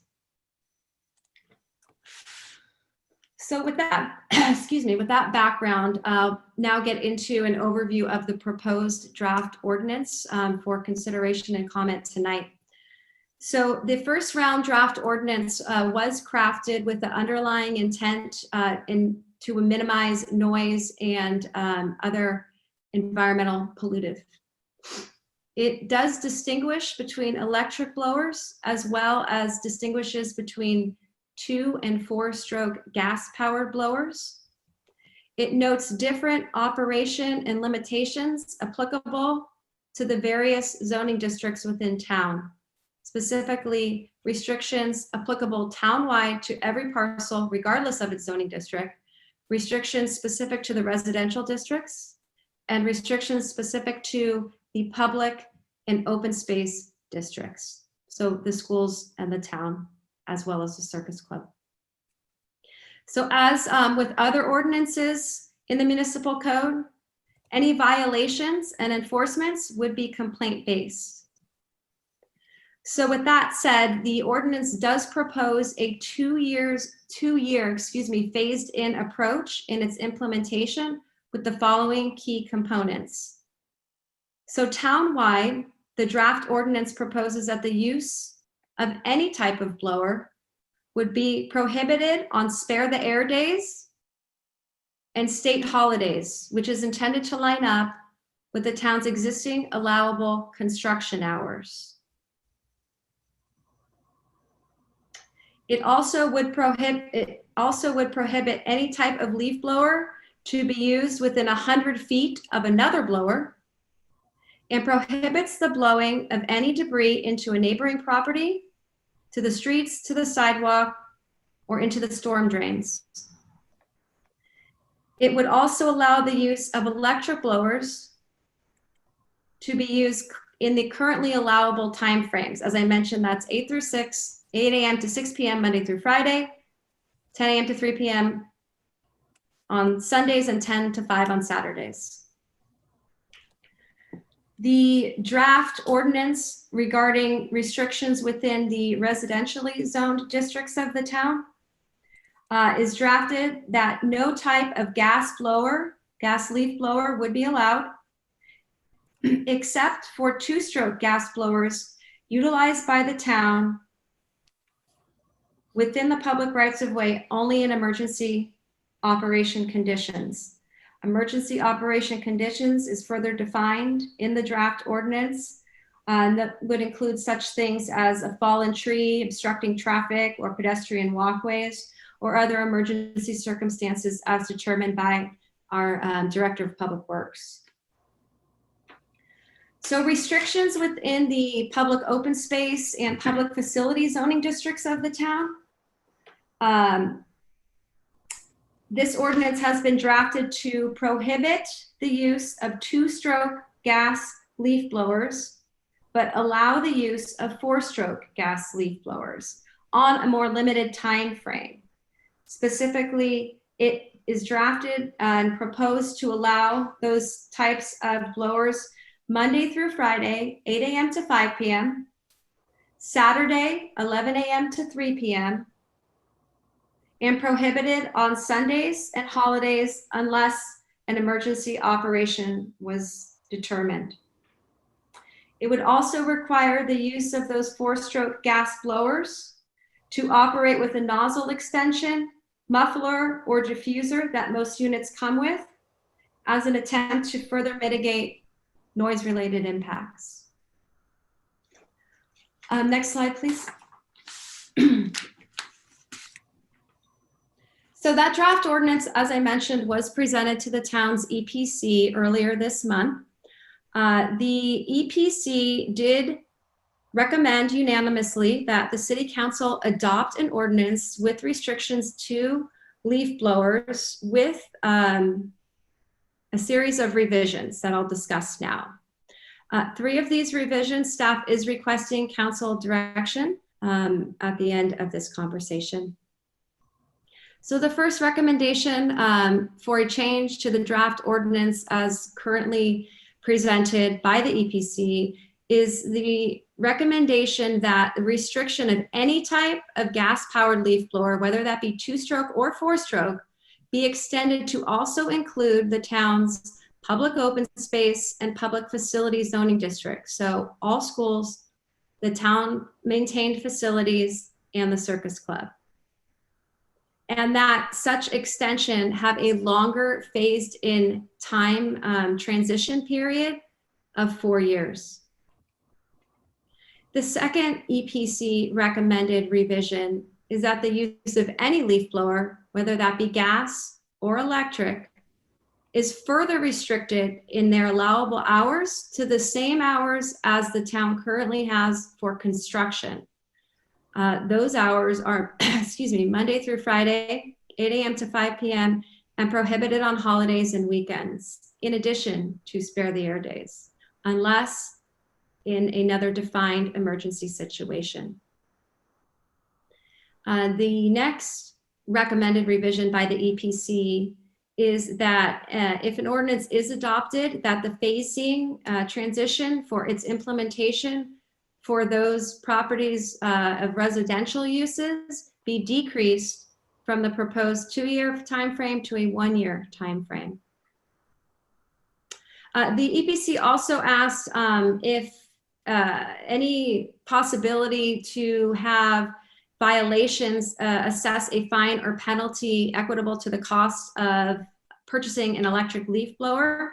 And conference with the town's attorney's office to determine that would not be feasible, and that any violation of the ordinance would need to be processed with the town's existing administrative citation regulations. And then lastly, the EPC did recommend that there be language incorporated to some capacity in the ordinance or outreach that encourages but doesn't mandate residents to not use leaf blowers at all and to consider other alternative landscaping maintenance methods. Next slide, please.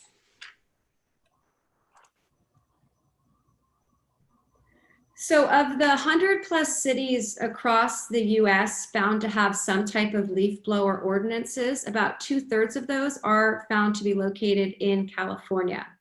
So while the majority of those that have such restrictions limit the use of leaf blowers strictly based on days, hours, and times and or times of year that they can be operated, as well as limitations on maximum noise levels, some do prohibit gas blowers, but allow electric blowers. Some distinguish between residential and commercial districts, while some ban any type of blower, whether that be gas or electric at all. A lot of these jurisdictions also had associated financial incentive or rebate programs funded by their jurisdictions to help mitigate those costs to the end users.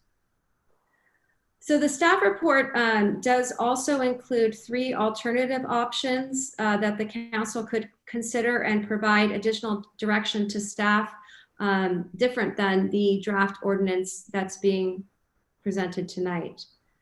So the first alternative could be a complete ban on gas-powered blowers. Those would eliminate any emissions and would lessen noise impacts, but could have a financial impact on all users who currently use gas blowers and could have some efficiency and labor issues that I mentioned previously. Enforcement would be relatively easy, as it would be easy to distinguish between a gas and an electric blower. A second alternative could be the town to consider more stringent use regulations on any and all type of blower, whether that be gas or electric, without fully banning either. So this would mitigate but not eliminate some of the identified issues of noise, airborne dust and debris, and emissions. Depending on the stringency of those regulations, for example, a much narrower allowable time frame could burden those who use blowers to complete those tasks. Noise restrictions could be challenging to enforce, where a limitation on the days and hours would be easier. A third alternative that could be considered would be a complete ban of the use of any type of blower, whether that be gas or electric, that would have the most significant impacts on stakeholders in all arenas, as I mentioned previously. Excuse me, next slide, please, Anthony. So following the adoption of any ordinance that would change the town's existing regulations pertaining to leaf blowers, a robust public education and outreach program would need to be developed.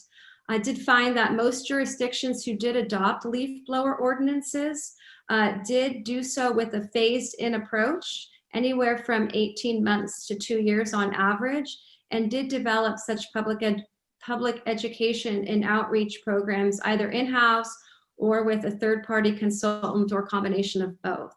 So some of the things that could be considered in any future public education and outreach program would be educational workshops and or other resources that would need to be disseminated town-wide.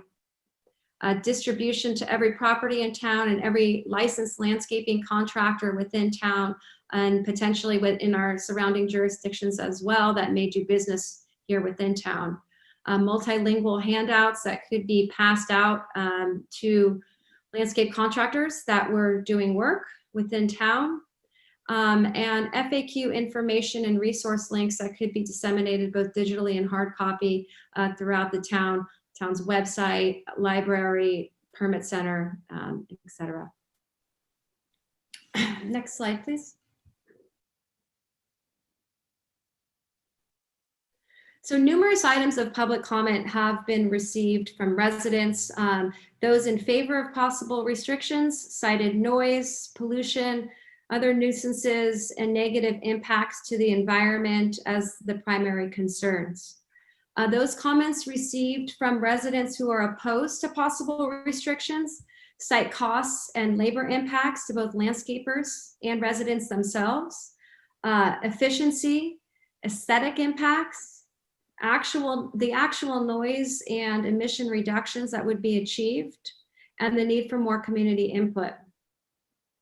Comments from the schools and the Circus Club received cited concerns on maintenance operations, given the larger, more landscaped parcels and associated potential costs to their labor staff. Next slide, please.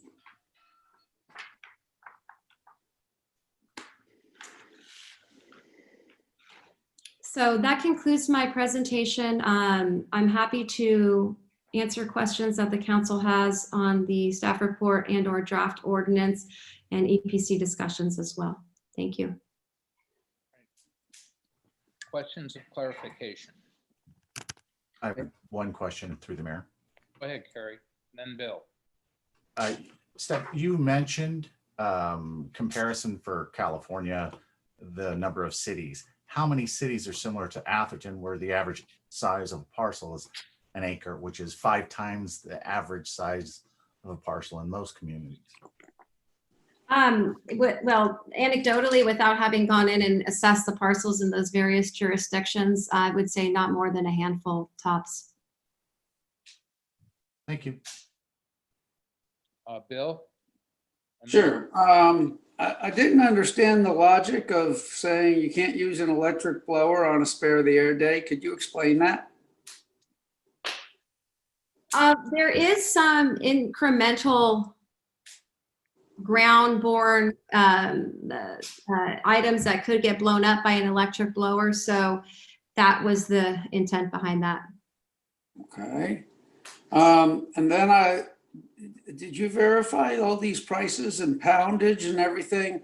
Because when you buy an electric blower, and by the way, I have an electric blower and I use it. You know, I support other people changing, but you have to buy the batteries, and generally, like for a 1 acre lot, it will take, you know, for example, for myself, you know, I use a small battery, then I use a large battery while I'm charging the small one back up, and then I use the small one again, and it still only does about 2/3 of the yard. So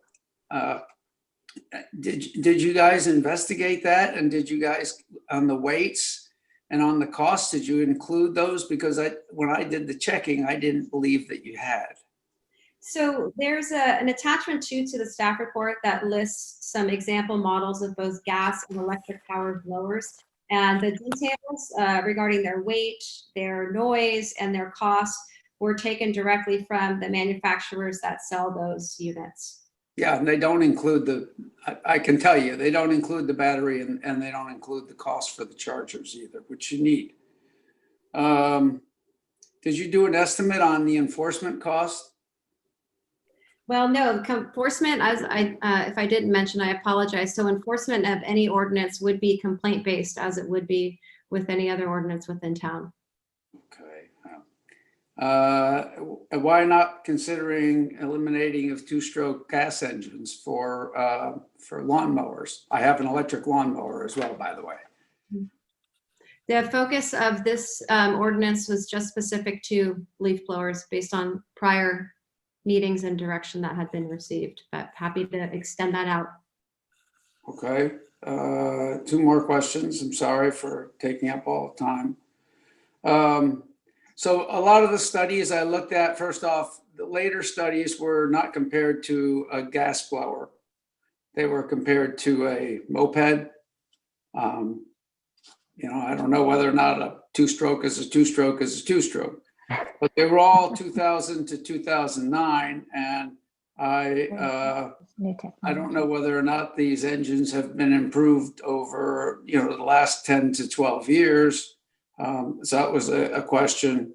And then lastly, I know one of the focus was cutting the noise, and I believe I support cutting the noise, but the noise is minimal compared to the construction noise. Was there any discussion about that? The amount of noise that a leaf blower relative to construction? Yeah, It's not relevant. I think it's very relevant. But okay, all right, well, those are my questions. I have comments later. Thank you very much. Elizabeth, did you have a question? I just, Not, so we'll do questions. Comments after public. Yeah, just question.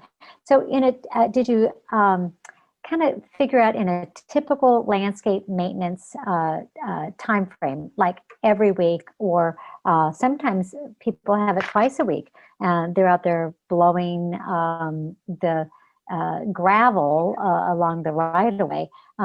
How much time is spent actually using the blower rather than the pruning shears or any raking? I mean, do gardeners ever rake anymore at all? Is it all blowing? And is it 100% blowing? Is that what your landscape is all about? From a municipal operations standpoint, no, both activities are conducted, both blowing, raking, and other ancillary maintenance type activities. And as yes, also with residential as well, it would not be 100% blowing. Okay. Our president has encouraged more raking. Are there any other questions of clarification? No, I have a quick, I hope a quick question. What are local jurisdictions near us? We had hoped that they'd be adopting various, resolutions or ordinances. What has happened? Sure. So, no, I just want to say, I don't think that in George's email, he commented on Portola Valleys. He did Woodside, Hillsborough, I mean, other people, but not Portola Valley. Let her answer. I think they No, have go ahead. I'm just saying. information. sure, I can start with Portola Valley. Portola Valley, they ban all gas-powered leaf blowers. That was to go into effect 2 years ago, which would be coming in next year. They have more limited hours of operation. Palo Alto, they have a ban on gas-powered leaf blowers as well, within residential zones only. Menlo Park, they restrict their blowers by hours and days of operation. They recently passed an emergency ordinance back in October during the wildfires to prohibit the use of blowers on spare the air days. Hillsborough limits the use of their blowers right now just on, again, days and hours of operation. However, they recently, just within the last 2 weeks, presented the topic to their council on more stringent restrictions, just as a discussion item. No action was taken, and they'll be going back to their council in early next year. Los Altos bans the use of gas leaf blowers throughout their jurisdiction.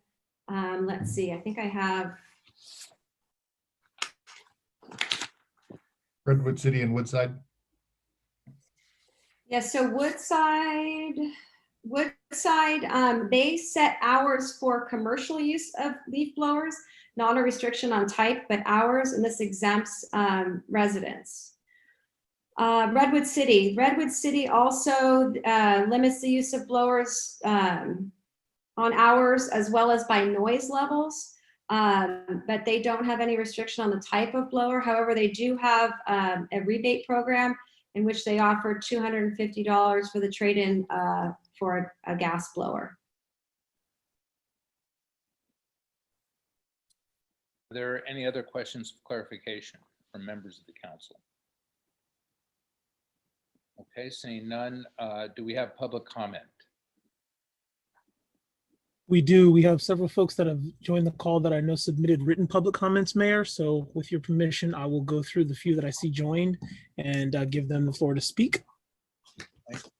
And anyone who hasn't indicated to you that they have public comment, have you informed them how to indicate that they have a public comment?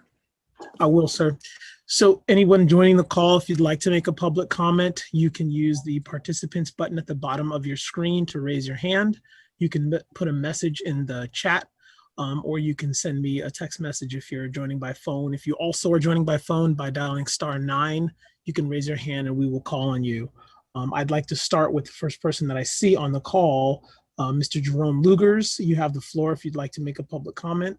And also, if I could just ask everyone making a comment to be mindful of the 3-minute time limit. Thank you. Members of the council and mayor, I'd just like to reiterate some points from my letter to the city council, namely that leaf blowers emit high levels of toxins and noise. And especially in my area, I live next to a school and they use a leaf blower while the children are in session, which makes no sense at all. And they also create quite a bit of dust. And none of these things address the fact that there is someone operating that leaf blower, typically wearing a mask that does not protect them except anything from the dust. They should have on hearing protection. They should have a respirator so they don't have to inhale the 2-stroke fumes from these things. We're a wealthy town. We have the financial wherewithal, and we need to set an example. We want to be able to tell people that they should drive electric cars, that they shouldn't pollute. And then on the same hand, we're so obsessed about our yard being perfect that we want to have someone blow the dust off their driveway, off the sidewalk twice a week, like some of my neighbors do. And lastly, I'd like to say a 2-year implementation is just too long. It needs to be today. Thank you. Thank you, sir. Next up, I'd like to call on Carol Flaherty. Thank you very much. Well, unfortunately, Jerome, I have the opposite opinion. So we have a 1-acre parcel here in Atherton, and we live across the street from 5 2-acre parcels in Atherton. We happen to take care of our own yard, and I think it is absolute sheer insanity to get rid of the gas blowers. And the reason is that because we do take care of our own yard, we have a number of battery operated pieces of equipment. We have hedgers and clippers and tree pruners, etc. And I can tell you the batteries last at most 20 minutes. If I go out to prune the ivy down my driveway, because we have a fence with ivy, I have to have 3 batteries just to prune that ivy. And this is not waiting a half a year to prune it. So I think that it is totally impractical to go to electric blowers in Atherton with the number of 1-acre and 2-acre parcels that we have, because the landscapers that we have in town, they don't just do one property, they do multiple properties. So you're asking them in one day to, I think, have as many as 11 batteries that they are carrying around. Now, who's going to charge those batteries at night? They take 30 to 45 minutes to charge. They go to their house. Who has power strips in their home for 11 batteries to be charged? And then let's talk about enforcement.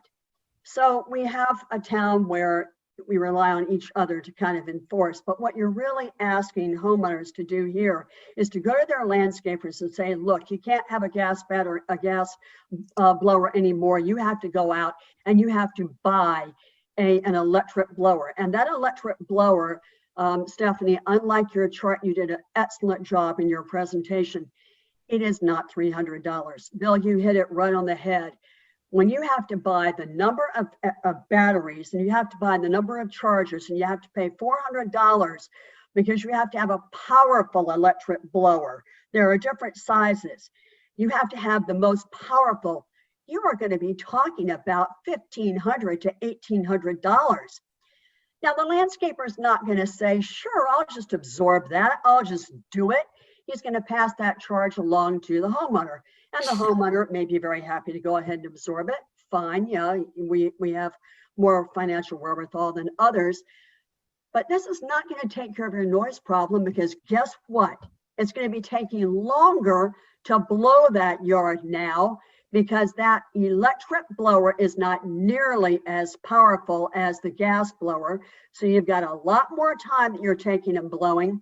And if you think that the landscapers are going to know what day the spare the air days are, what planet are we living on?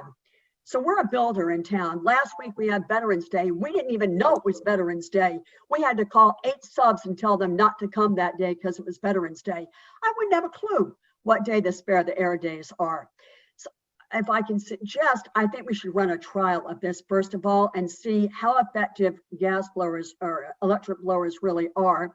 I think the city council should try it in their own yards first. And then I think you should try it at Holbrook Palmer Park and see what we're really dealing with in the real world before this is put onto every house in Atherton.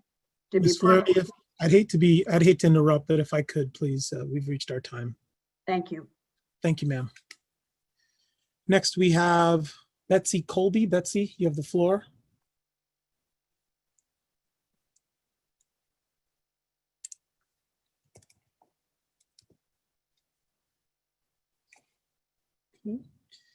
In the interest of time, I'll come back to Ms. Colby. After Ms. Colby, Yes.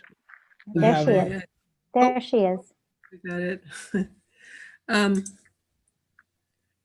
I want to thank the town for working on this. I am in favor of the ordinance changes.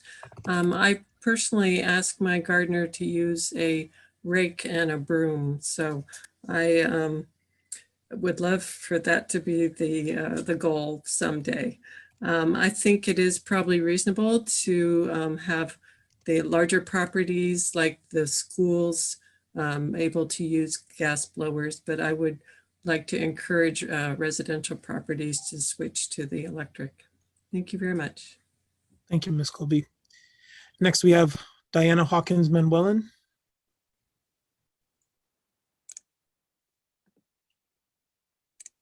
Sorry about that, had to unmute.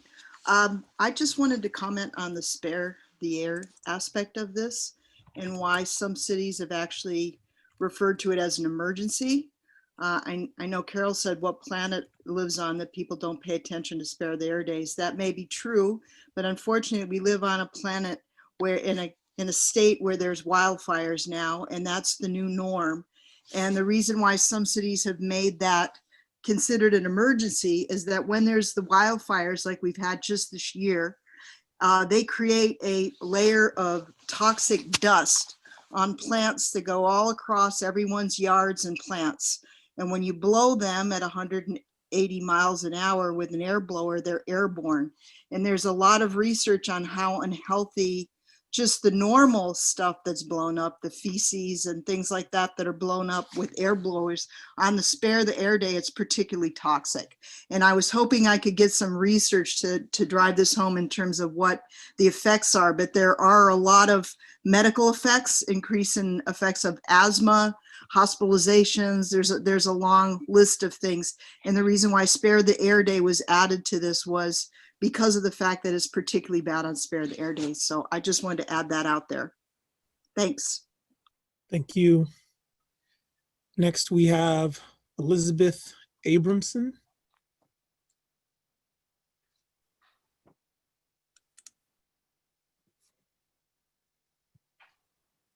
Elizabeth?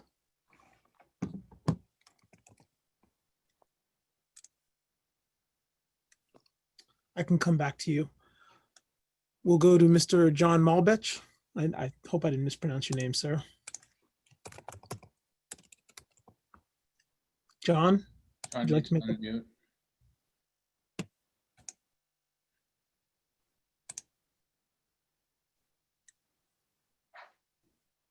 Okay, we can come back if you'd like to make a public comment. And lastly, I have Patrick Kelvey. I know he submitted comments in writing, but he's on the call as well. Right. Mr. Kelvey? Here goes. Hello, sir, you have the floor.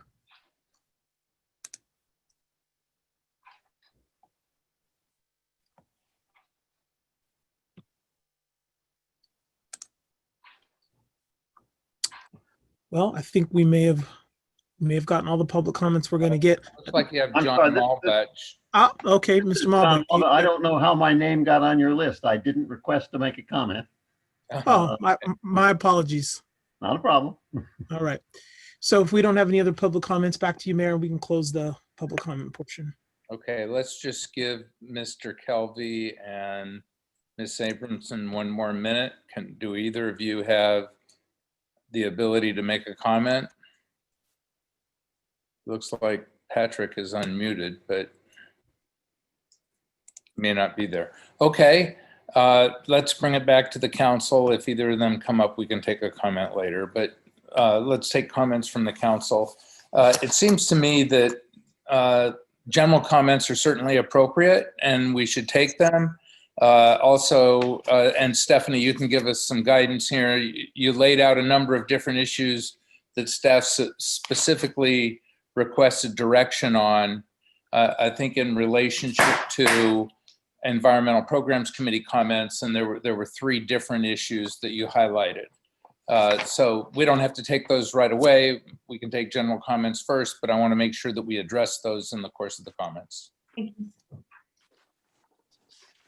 Comments from the council? Through the mayor, I'll go first, I guess. Carrie, please. You know, I do think that we have to be better at the education component and the voluntary side of the residents in converting either their own personal use or their gardeners. But I do highly echo Carol's comments related to the efficiency between the electric blower and a commercial perspective, because I think that the language that we're referring to as residential, well, Atherton isn't typical residential. Atherton is commercial residential use. These are large parcels that are really applicable to commercial application equipment. I have had the experience of all the 2-stroke, 4-stroke, and the electric component. And the comments that have already been made are truly some of the problems that exist with the conversion over to the electric component. And I find that my neighbors, in fact, have tried as well, but I get a longer duration of sound because the electric equipment takes these guys 2 to 3 times the length of time, even to a point where one of my neighbors mentioned that his gardener doesn't seem to be moving. To me, that's more noise versus less noise. And I do think that this is going to be an enforcement nightmare. I mean, there's no other word for it. It's an enforcement nightmare. So those are my comments. Okay. Other comments? Sure. Rick, I have some. Please, Bill. So first off, I want to make sure everybody understands that when we talk about schools, it's just the private schools. We have no jurisdiction over the public schools, so they're going to continue to do what they're doing. So we need to understand that. I had some problems with regards to the recommendation to restrict everything to Monday through Friday. There are people that work and they do their own yard work. I know Kerry does his own yard work. I do my own yard work. I don't have time to get out generally in the middle of the week. I have to get out on the weekend to do it. So and I'm using an electric one. So regardless though, I think I should be able to blow my property and keep my property up in accordance with the current noise ordinance. So I think that was a little bit out of line. You know, I agree with the comments on spare the air, that, you know, if it's a spare the air day, we don't want to put pollutants into the air. Spare the air days are impactful on people with respiratory diseases. And, you know, we don't want to add to that and then add to that misery that's right here in our own neighborhood for sure, but we don't want to add to it, period. I would like to see the city and the private schools that we have here. I think the electric blowers would be very effective on the tennis courts, and the electric blowers would be very effective on places like, you know, Carton Field and some of the other athletic fields that are all AstroTurf. So they can be blown off fairly easily. And I think that that would be a good phase in to get them started and would get at least some of the gas blowers out here. I'd already brought up the enforcement thing. I think that that's going to require us to hire more people. That gives me some concern. In some manner, I do think that we should be thinking about phasing in electric leaf blowers, educating people. I don't think at this point in time we necessarily have the town budget to start offering rebates, but once we do, that might be a good incentive for people to at least look into it, or at least have the gardeners transition to it. I think many of the residents can afford their own, but we really need to be realistic about what the costs are. The leaf blowers, the electric leaf blowers are heavier. Older people are going to have problems carrying them. And I'd like to also see, in addition to the electric ones for, say, the tennis courts, I think if in fact the city could transition to 4-stroke engines, that would also, even though it's only 30% improvement in the time being, even doing that immediately, even if we have a 4-year time frame for phasing in, or whatever that time frame is based on technology improvements, I think that we could do something right now, and we could ask the private schools and the circus club to similarly do something right now that shows some improvement. That's my comments. Thank you. Okay, other comments? Mike, Elizabeth? I actually am really struggling with this, Rick, and I'd love to hear everybody's comments. Like I bet Elizabeth has to say, and even you have to say. I find this a very difficult issue for me personally. Okay, Elizabeth? I echo Mike. I think it really is a very difficult topic to sort out. I think technology is going to be our friend going forward in the electronic component of figuring out how to do this better. Something that Carol said really struck me, in that she was talking about the amount of battery packs that the landscapers would need to have to go from property to property in our town. And what my husband and I have decided that we're going to do for our landscaping, and we don't have a full acre, we have about a half an acre, but it's on a corner lot, and there's a lot of streetscape, if you will. And I'm always out there saying, no, don't blow that, because I don't like that granulated stuff just being blown up in the air. And across the street neighbors, it's doing it all the time. But anyway, back to what I'm going to want to do, because I'm sensitive to making our landscapers purchases. Even though Portola Valley has a rebate, they'll give you 40% of the purchase price of a new electric blower up to $120. Well, I'm not sure that that's a whole 40% of something that's going to be powerful enough, because I know some of the electric blowers can cost, maybe $1,500 to $2,000 for something that's really robust.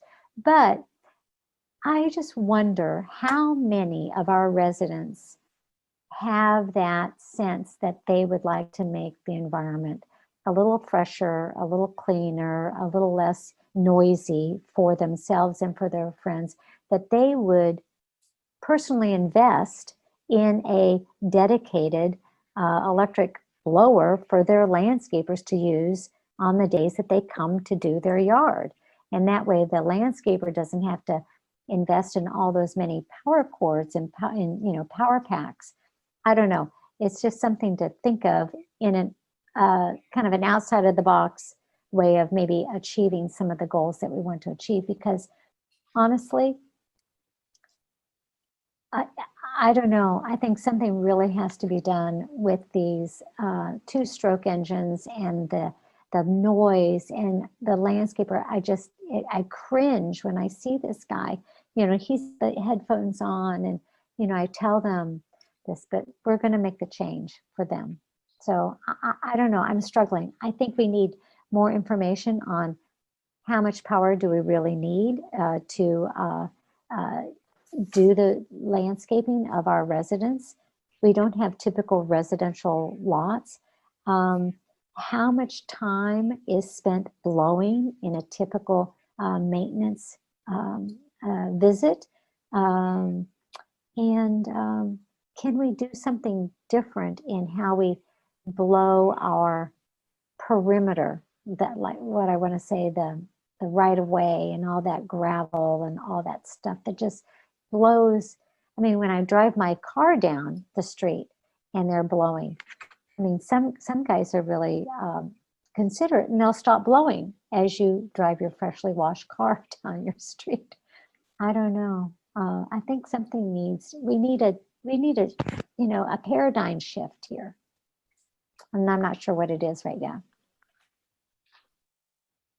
Okay. Well, I'll give my comments. I mean, I think it's good that we are looking at this issue. This issue came before Peninsula Clean Energy, and there was a big review of it done there.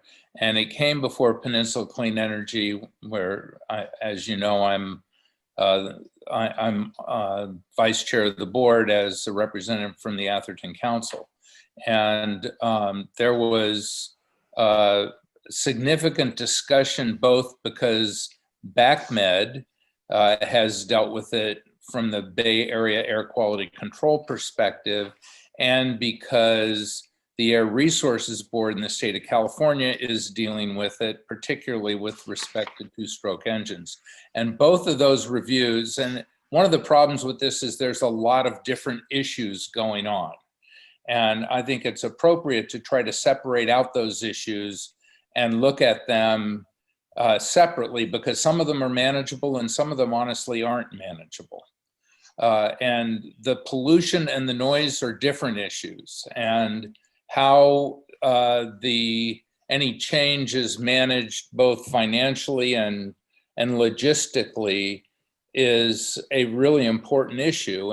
And Carol addresses that as an insurmountable issue. And I think that have more information to understand the degree to which it's manageable or unmanageable.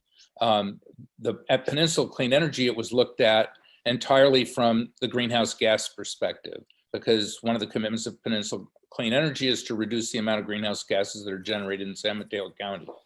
And two-stroke engines generate significantly more greenhouse gases than four-stroke engines. But let's be honest, I mean, the information in the staff report is that a two-stroke engine, an hour operation of a two-stroke engine is like driving a Camry 1,100 miles. And a four-stroke engine is 30% better, which means an hour of operation of a four-stroke engine is like driving a Camry 770 miles. So they're both pretty polluting, and how you, and you have to balance that pollution and pollution control issue against how to properly manage the need that those machines are accomplishing. And I think we need more information about what the cost of the electric blowers would be with their batteries and their chargers, so that we can really get, not just from the manufacturer, but we can get from the retailer, and it's not hard to get that information, what the cost comparison is. In general, I'm supportive of the idea of banning two-stroke engines. And the question that Bill raises about, well, what about lawnmowers, is an appropriate question. But right now we're dealing with leaf blowers, and they're prevalent, and we all know they're prevalent. And I look at my gardener, and I've got an acre, and my gardener uses a two-stroke gas-powered leaf blower, but he's not blowing for more than about, I mean, I honestly haven't timed him, but it cannot possibly be more than 20 or 30 minutes once a week. And I don't know how that compares to other properties, but that's my experience. And I think that maybe what Elizabeth suggests as if we move to ban two-stroke gas blowers from residential property, that we have to do that with encouraging the homeowners to supply their gardeners with electric blowers, because it doesn't make sense for a landscaper to have 10 or 11 batteries when a homeowner could have one or two, and each homeowner could have a leaf blower that the landscaper could use. With respect to the requests for direction that the staff has provided, the first one that I have is the issue of separating residential and public, private school, and the Circus Club, where staff is recommending that that those other agencies be able to use a four-stroke engine. And I think everything we do is about transition and about adjustment over time. Frankly, I'm comfortable either going with the staff request, which I think is fine, or going with the EPC request, which is to target having those institutions move from four-stroke to electric over a 4-year period. And maybe the easiest transition is to say, is to go with the staff recommendation. I would be comfortable with that on that issue. On the second issue I have is about when you can use the leaf blowers. And I think it's very important for residents to, especially if we're banning two-stroke gas blowers, or we're banning gas blowers from residential use, that it's very important for residents to be able to use their electric blowers on the weekend. It makes absolutely no sense to me to ban them on the weekend.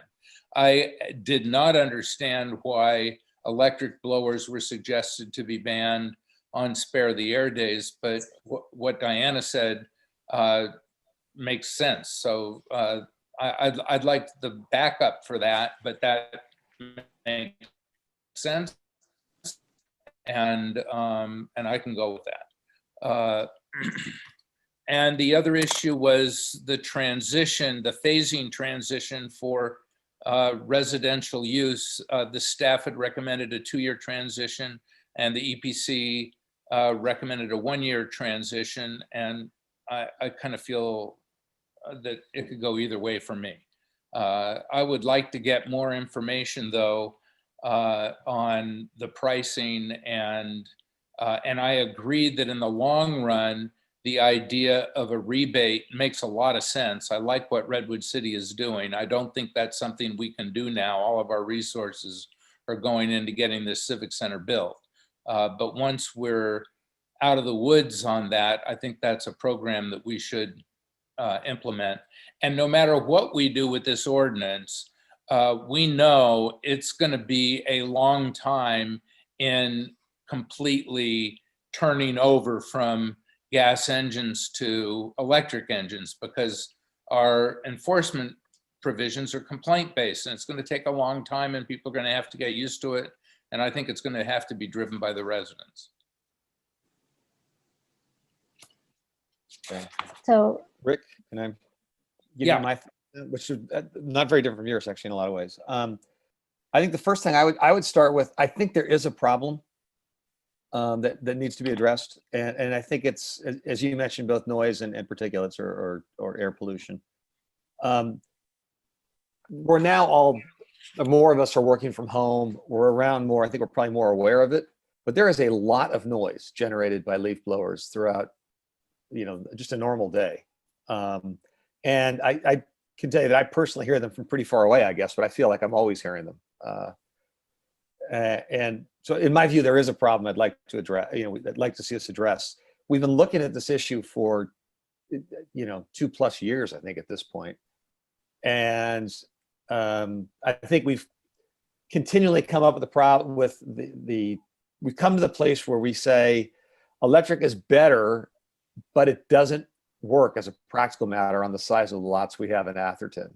And that's still where I am, and it's still what I struggle with.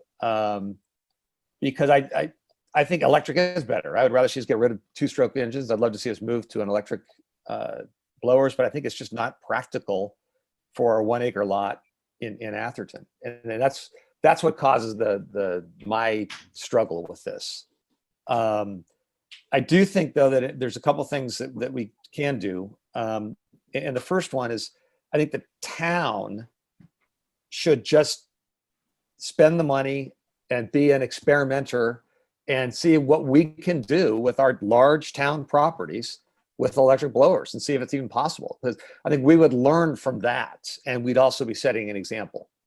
So I'd be very interested in that, George. I'm sure you're not thrilled with that, but I'd be very interested in seeing the town act on its own. I also am very interested in restricting the hours that these whatever we have operates. And I guess that's largely where I am. So I don't know how that maps up with exactly what guidance people were looking for, but that's where I am on these issues. So thanks. Bill? Yeah, one other thing, and they brought this up at Hillsborough, but I bring it up here. You may recall, a couple of years ago, we had a major fire at the Waste Authority Service Center. Right. It was caused by lithium batteries. If a lithium battery gets dropped or gets run over or whatever, it can explode and cause a fire. So lithium batteries, yeah, even though they're in everything, they aren't, exactly, without issue from a safety standpoint. And so, again, I think that, moving towards electric blowers with a timetable, but, even as Elizabeth said, technology will try and get there, and we're going to rely on technology to get us there. So, if we're going to try and mandate something, I think it should be mandated over a longer period of time. I'm in favor of the weekend work by the residents. If we want to ban it for commercial, that's fine. But on the weekend work by residents, if they're doing their own yard work or they're cleaning up their yard, they should be able to do that. Again, I think enforcement is a problem. And I do think, as Mike said, and I mentioned, I think we should start experimenting with some of the electric ones. There's some no-brainers where it would work. And where we don't think it will work, then I think that we should convert to at least 4-stroke for the time being.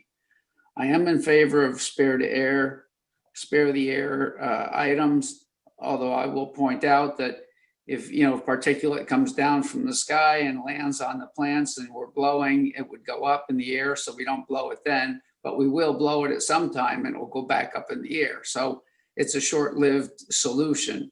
But when it is a spare the air day, it is bad for sensitive respiratory systems. I have one of those, and I definitely want to make sure that we're doing our best to cut those things down. So, but echoing again what everybody else said, and as I mentioned, I got an electric blower, I got an electric mower. They're not as efficient, and they do take a lot of batteries and a lot of charging, and so I just don't know whether or not they're ready for prime time.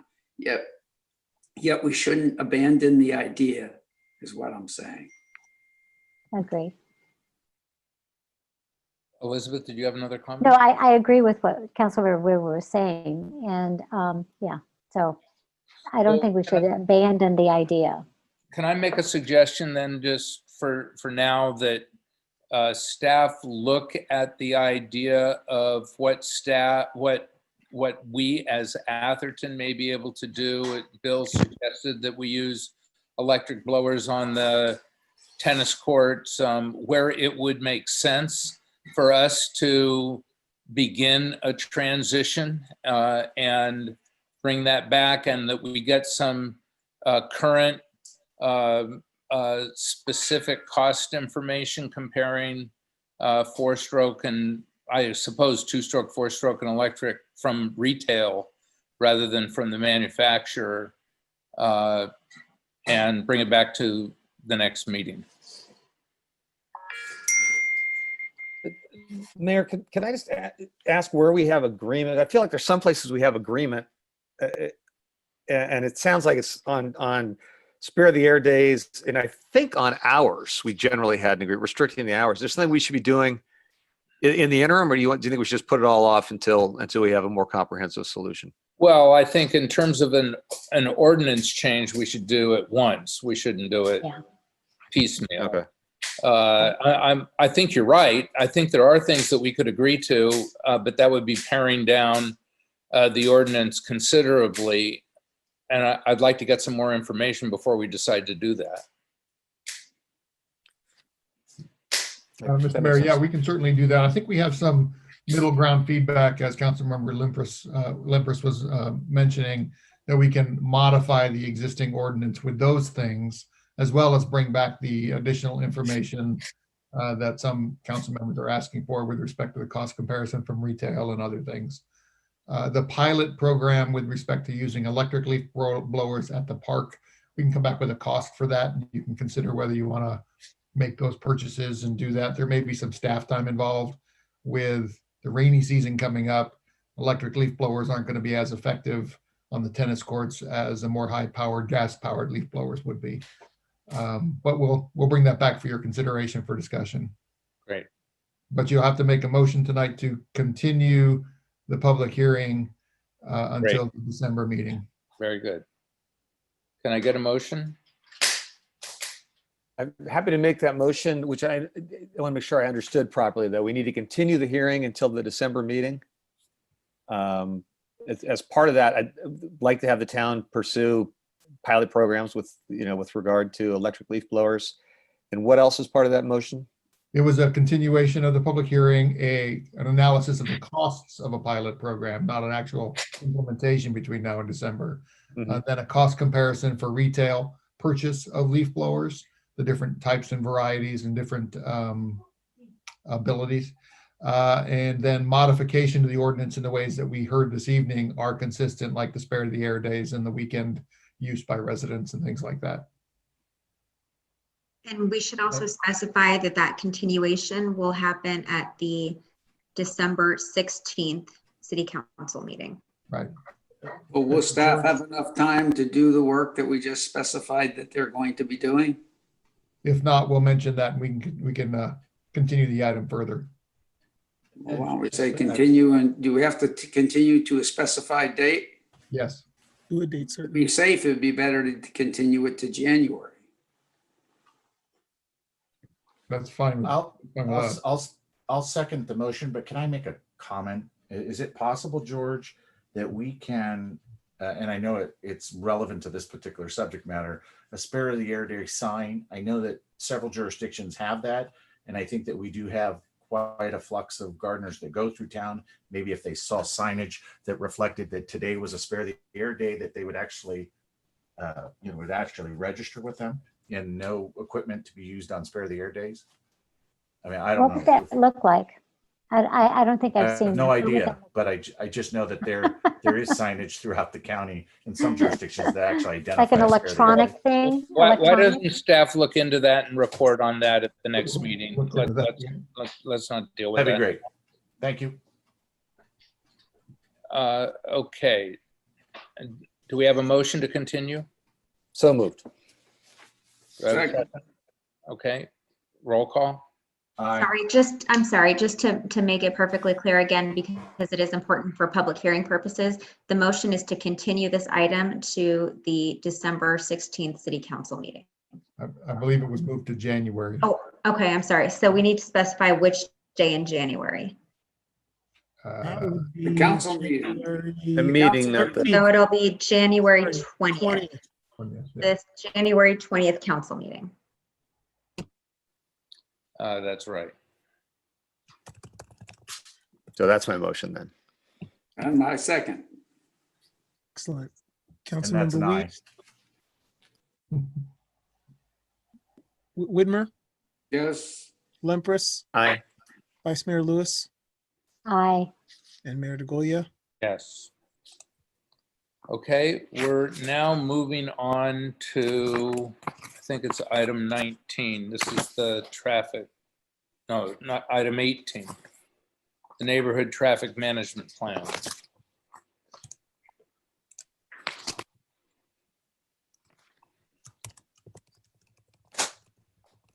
I think that, Thank you, Mayor, members of the council.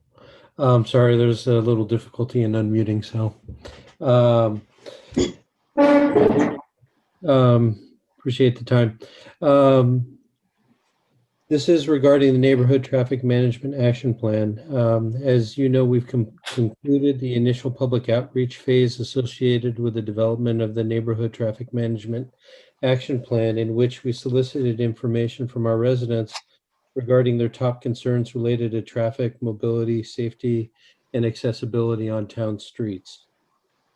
Tonight, along with Ruda Jirawala and Ian Lin from TJKM, we'll be presenting information, the information that we received from our residents regarding their concerns, going over some next steps and soliciting some feedback from you regarding the public outreach process that we've had, as well as information on next steps and how we would be proceeding moving forward. So with that, I have a presentation that we're going to be sharing for you, and I'll introduce Ruda. Ruda, why don't you go ahead and take over. Hi, good evening, everyone. Good evening, council members and Mr. Mayor. Next slide, please. Just to outline today's agenda for the presentation, we want to quickly walk through the project goals and objectives, project timeline, report on outreach effort to date. We did have 2 phase 1 public outreach meetings, and we want to report back to you as to what we have heard and what we have gathered from the community, present community input and feedback received.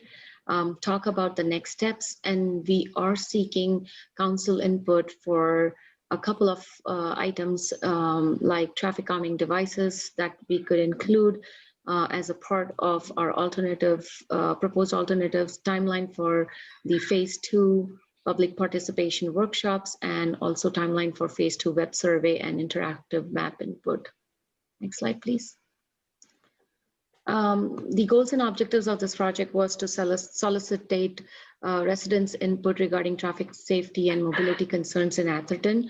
This is kind of a follow-up from the long-range plan and other plans that city has going on. And before we implement anything, last time council had requested us to go back to the community and make sure that we do hear back from them, listen to their concerns and issues and what they would like to see through the town of Atherton. So we kind of started that process. We identified the solutions.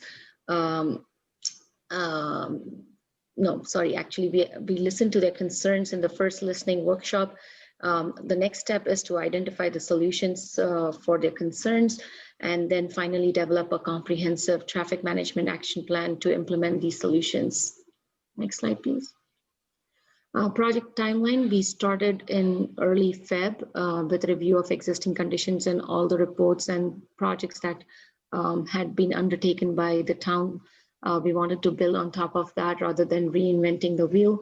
We gathered input, solicited feedback on the traffic related concerns from the community as well as the stakeholders. There were 2 listening sessions, 1 and 2 on August 6th and August 13th. Along with that, we also have a project website, online survey, map input, emails, and postcards as an outreach effort to gather as much input as we can from the community. There was a transportation committee meeting on November 10th. Today we are here to present our inputs from the first listening session Once we hear back from you, solicitate your comments on our findings, we would go back and develop the alternatives, present back to the community in our phase 2 outreach effort. The dates are still to be decided. We will come back to Transportation Committee and Council meetings with our recommendations before we finalize the alternatives. Next slide, please. With that, I would like to hand it over to Ian.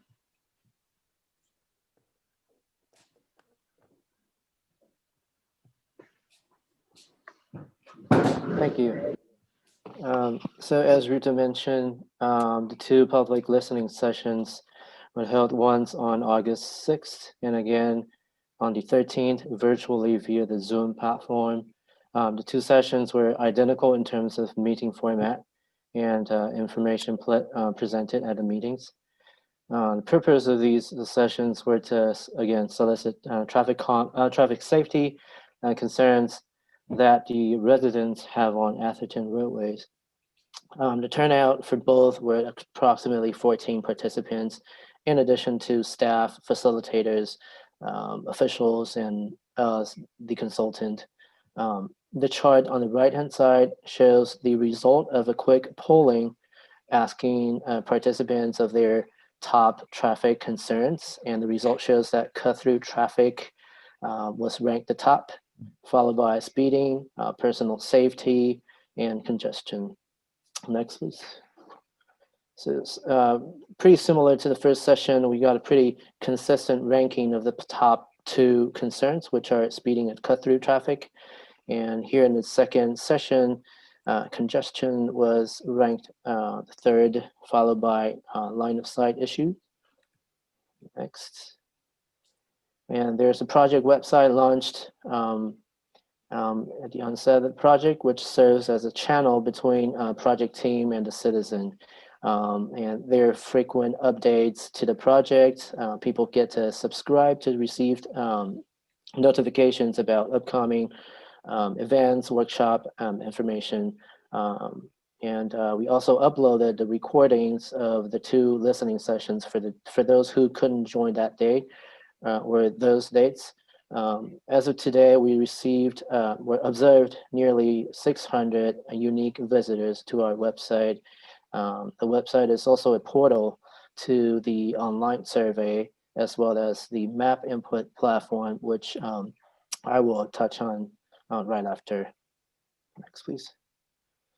So yes, we launched an online survey at the onset of the project, which is essentially a list of multiple choice questions asking public opinions or concerns about traffic safety and management. As you can see, we received a total of 291 responses, and out of which 90% of the respondents actually live in Atherton. If you add up the first 3 bars of the top left bar chart, you get that number. Also, in order to narrow down where the concerns are actually located, we further ask people to identify themselves, which sub-areas they're from or referring to as they express their concerns. And as you can see at the bottom left, 31% located in north of Atherton Ave, followed by 21% coming from MP Villas, Atherton Fair Oaks, Littleton Park, and Central Menlo. And again, followed by 17% in Lindenwood, and followed by south of Atherton Ave, west of Alameda, and other. The chart to the right, we asked about people's modes of travel and frequency they travel using that particular mode. From left to right, there's 3 modes: drive, walk, and bike. Within each mode, there's again from left to right depicting very frequent to least frequent. As you can see, 60% of the respondents drive more than 5 times a week, which is shouldn't be a surprise. There's also 40% people who walk in the neighborhoods more than 5 times a week. In terms of bicycling, although there are more than 30% of people answering that they never bike, but if you look at the first 3 bars, the red, blue, and green under the bike category, that gives you a total of 30% of the people who bike at least twice a week. Next, please. So continue on the online survey questionnaire results. The survey at the end asked the respondents to identify one location in Atherton that concerns them the most, along with the concern categories.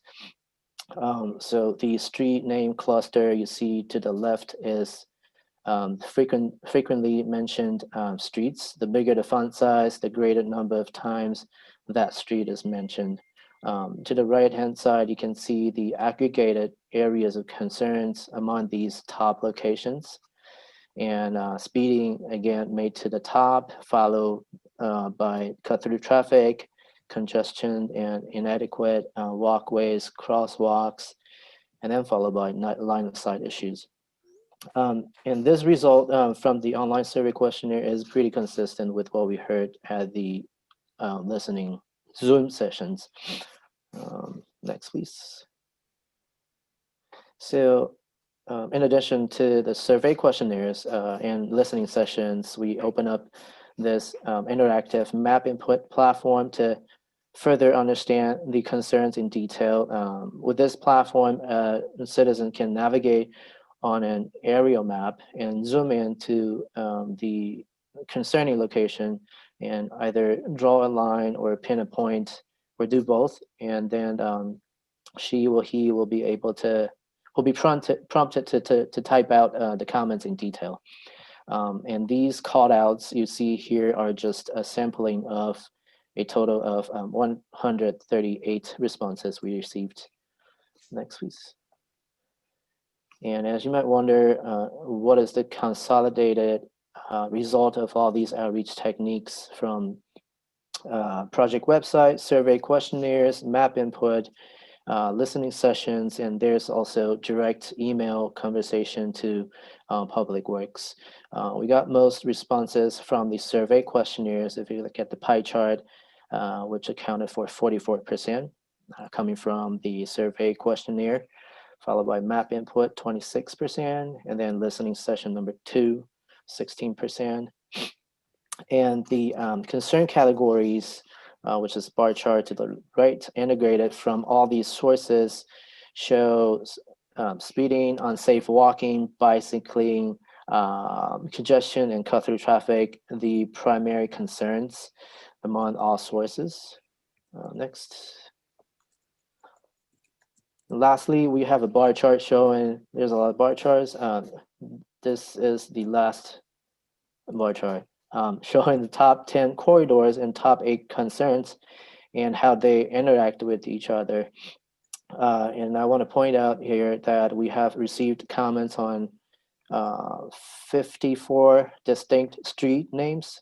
And so here is just the top 10 corridor, and the rest of the streets together accounted for 30% of the total comments. And those 30% are not omitted from our study.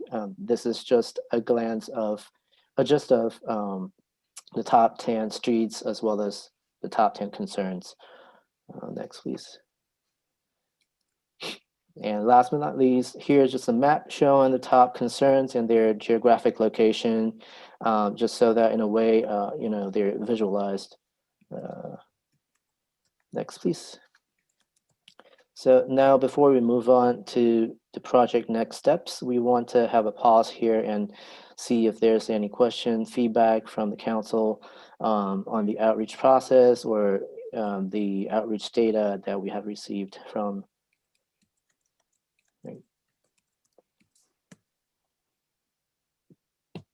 Okay. Is that the end of the presentation, Robert? It's not. This is about halfway through. Halfway This is through, just overviewing the data that we've gathered before we no move problem. on to the I other just item. wasn't clear. I've got a couple questions. Can we take questions now, Robert? Yeah, that's why we're pausing. We're going to get way deep into it. Yeah, so we figured before we get into the next phases, it's a good idea to solicit Great. Okay. feedback So and comments on what you've heard so far. So let's take questions of clarification from anyone on the council. Yeah. So, Mr. Mayor, I have a couple questions. Great, go ahead, Bill. So I know that you had a survey and you had a listening session, and people said, for example, speeding. And the average person can't judge how fast the car is going just by looking at it. In fact, I've been in cars with a previous city manager where people were telling us to slow down, and we were going 5 miles under the 25-mile-an-hour speed limit because they observe and they think it's different. One of the key measurements that we've had with regards to, for example, speeding, was we do traffic studies. We just looked at those a couple of weeks ago. Plus, we look for where the speeding tickets are, and we look for where the accidents are occurring. And I didn't see in reviewing this that information wasn't accessed and compiled. So I guess my first question would be, and I go through all of them, and then you can answer any one you want. I didn't know why we left that out and why that wasn't considered. Secondly, I know I brought up at one time that I think that these listening sessions, et cetera, were being held when people were on vacation right before school started. And at that time, people felt comfortable in traveling because the COVID situation was kind of subsiding. And so we didn't have all of our residents here, and I just thought that the timing was bad. And then lastly, I know for a fact, some people have said that they put information in, and I've looked for them in the detailed listings, and I can't see their information. So I guess I have a hard time understanding, did you really get all the data, or has there been a technology glitch? And if I could ask just one additional one, when I'm going over that detailed data, it says, what their area of concern is and what their concern is. But it would be nice to know, are they concerned because they drive through there and they don't want the congestion?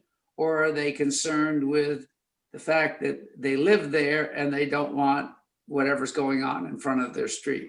So I didn't really see, I could understand that information.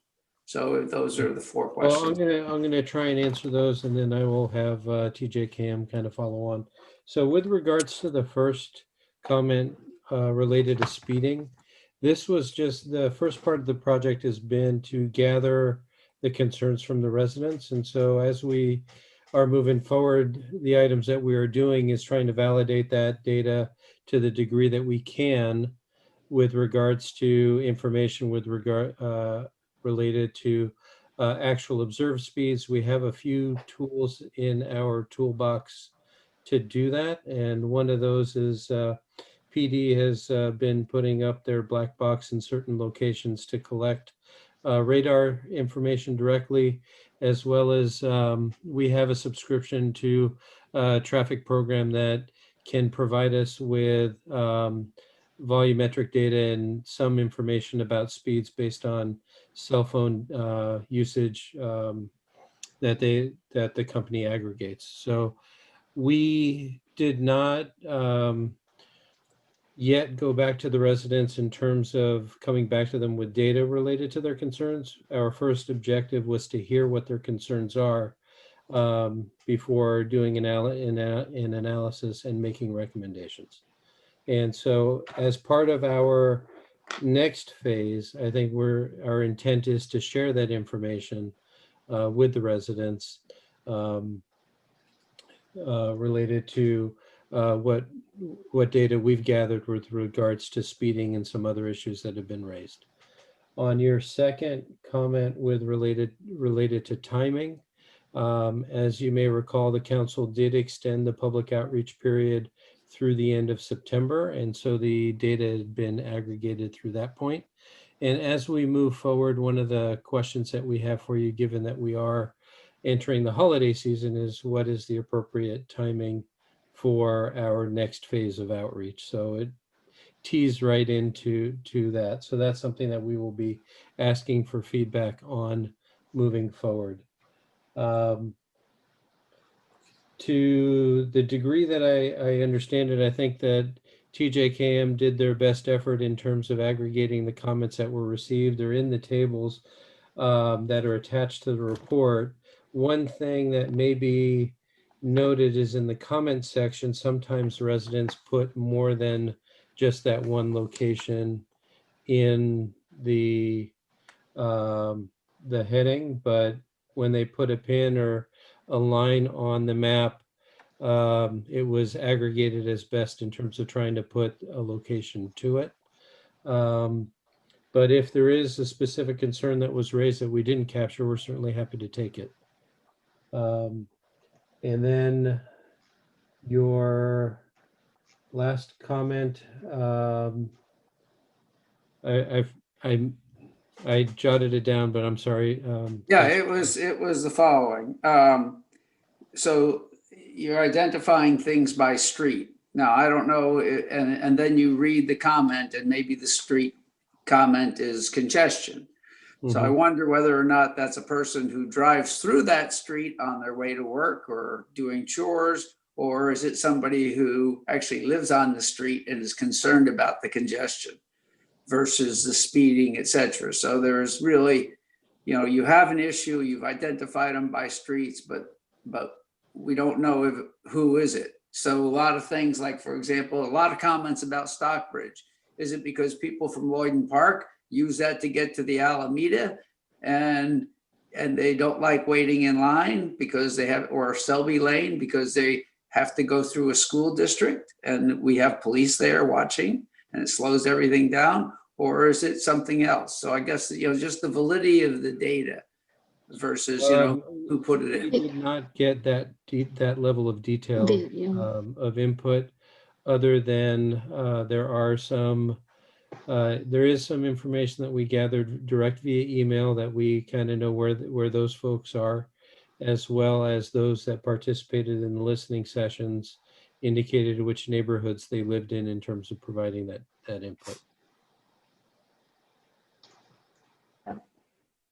Okay. Are there other? Yeah, that's correctly said, Bill. It's really very difficult to even have them leave their email addresses or where they live when we put out the surveys. They really don't want to give us that information. That's right. So that kind of level of detail as to why they're using that particular corridor, I think it would be next to impossible to get that if they don't even want to let us know whether they live within town of Atherton or not. So, but we do try our level best to ask them questions in a different format and try to get that information, but that's pretty much what we could do. So, are there other questions? Through the mayor, I just have a quick comment about the spreadsheet and the level of detail that Rutha and the other TJKM staff did to put together this spreadsheet. I mean, that's an amazing job. I don't know who typed all that little detail into that spreadsheet, because I don't think it was automatically compiled by your data. So I was very impressed, and I went through it in great detail, and some of the comments that I heard were already in there. And I just wanted to shout out, I thought that was really a tedious job, and it didn't go unnoticed. I thought it was good. Thank you. Thank You're you. welcome. Are there other questions of clarification? I do have one question. Okay, please, Carrie. You mentioned one of the biggest complaints I hear, other than speeding vehicles, is the modification of traffic flows based on apps. Is that caught in your cut-through traffic statistical information, or is that not something that was really considered? Well, I'll say that residents have, commented on cut-through traffic in general, whether it's app-based or habit-based, or as somebody's driving down the street and they notice something and want to drive around it. We don't have the reason, unless it would be pure speculation by a resident to say this is why folks are cutting through.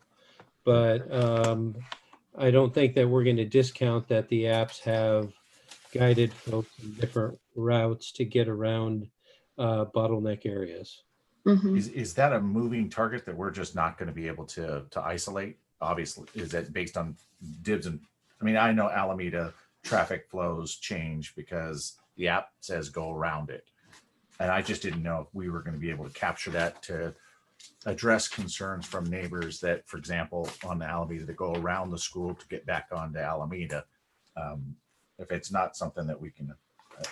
Well, So- I think that, and I'll start this off, and then Ruta, you can hit on it. I think as we move through the analysis portion of the data to look at the concerns, there are some things that are going to stand out. And for example, the comments that were shown on the map on, for example, Fairview and the cut through traffic, that's going to be likely associated with either impacts at the school or more than likely the Atherton Alameda intersection. The cut through that's noted off of Ringwood may be a concern related to the intersection of Marsh and of Ringwood and Middlefield. So there's some things that we'll be able to discern directly, but one of the aspects of the tool that we have a subscription for will allow us to look at some of the actual traffic patterns for certain date ranges. Perfect. Thank you, Robert. Yeah. And Kerry, you bring a good point. Last time when we did the local traffic flow long-range planning solution study, it was very, very confined to pass through or cut through traffic just going through the town. Now, just like Robert mentioned, that we do have a street light subscription that we could look into a bigger perspective of whether they really stopped at the school or other permutations and combinations of this. But again, those kind of analysis are very in-depth analysis and would take a little bit of more level of effort to get into. Thank you, Rita. Okay, are there any other questions of clarification? Okay, Robert, why don't you continue with the presentation? All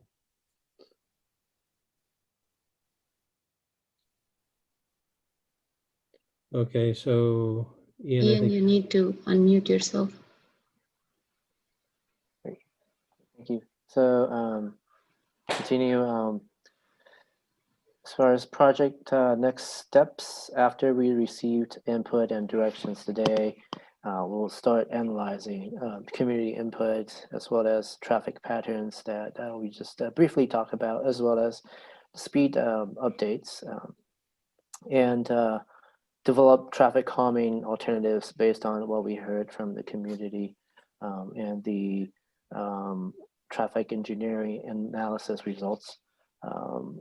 And we'll then hold the phase 2 public participation workshops to present the alternatives and solicit public input for refinement. And after that, we plan on bringing it to the Transportation Committee and Council to present to you again while we hear from the second phase workshops and how those alternatives are received by the resident.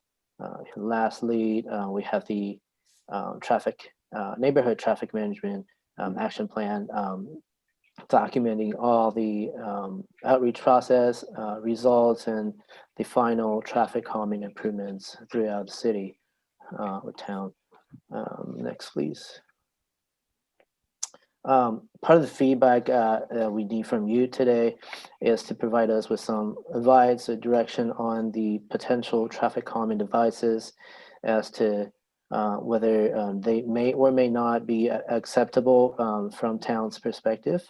There are plenty of traffic calming devices widely implemented in the Bay Area. And here we have organized a short list of them,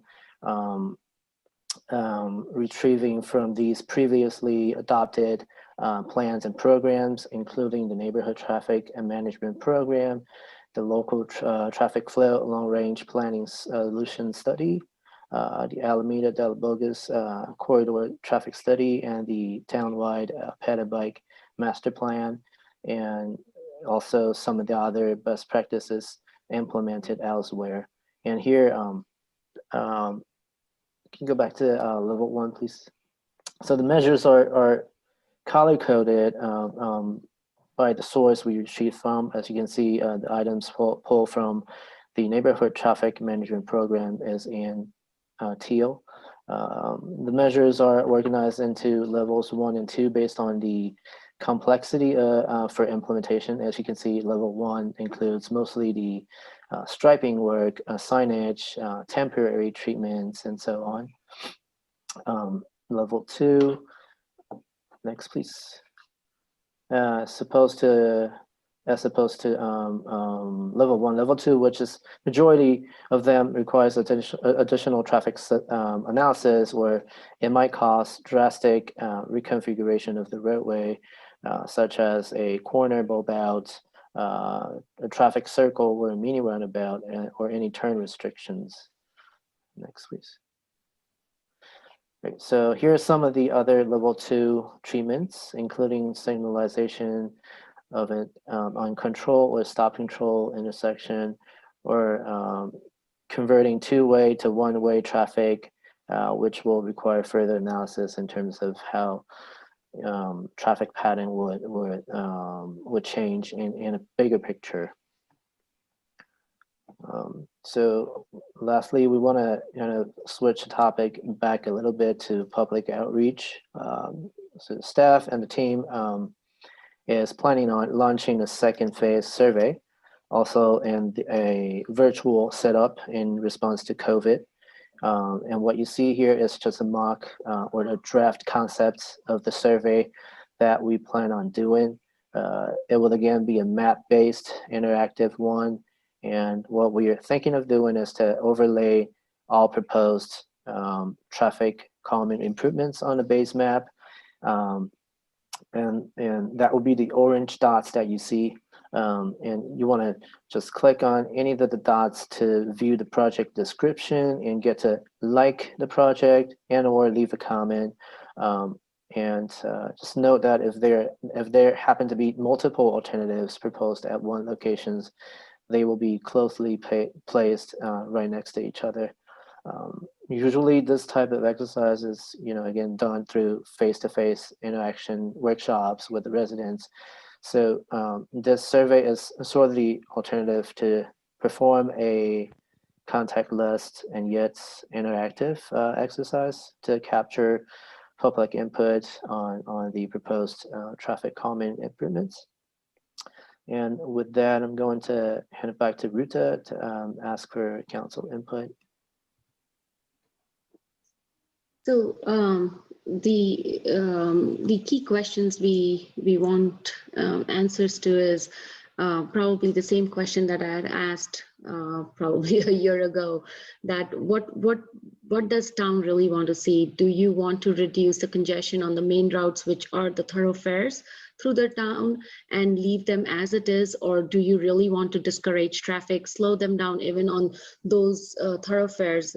But the only drawback with respect to that would be that it would generate some additional cut through traffic through our residential streets. The next question is, yes, we have heard a lot from the community that they don't feel safe enough to walk to school or bike to school or use the corridors for biking or walking. And are we open to exploring into opportunities or measures that could have much safer pedestrian and bicycle facilities through our town? The third question is, a lot of streets were brought up, like Ian said, that they do have concerns about, and we kind of want to get an idea that which streets should we prioritize for traffic calming measures. We do understand that if you do implement traffic calming measure on one of the corridors, the other one does get impacted, and we are going to look into that because we want to give you a holistic solution to this.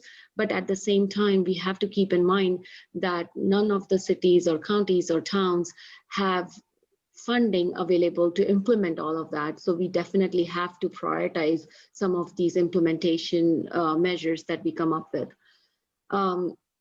There are some measures that Ian showed, like, for example, I would say a speed hump. First time when we did the first study, we heard that, oh, a lot of people are kind of against speed humps.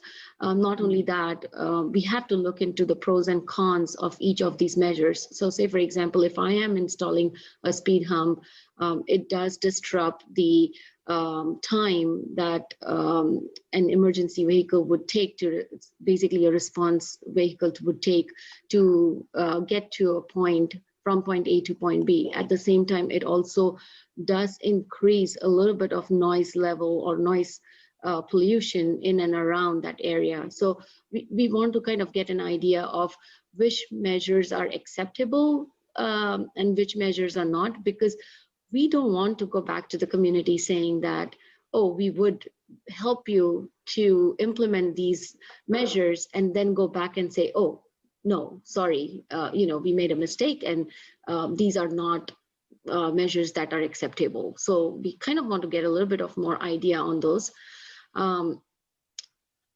Specific questions to ask if we have to from the community, if we have missed anything and we want to know more about.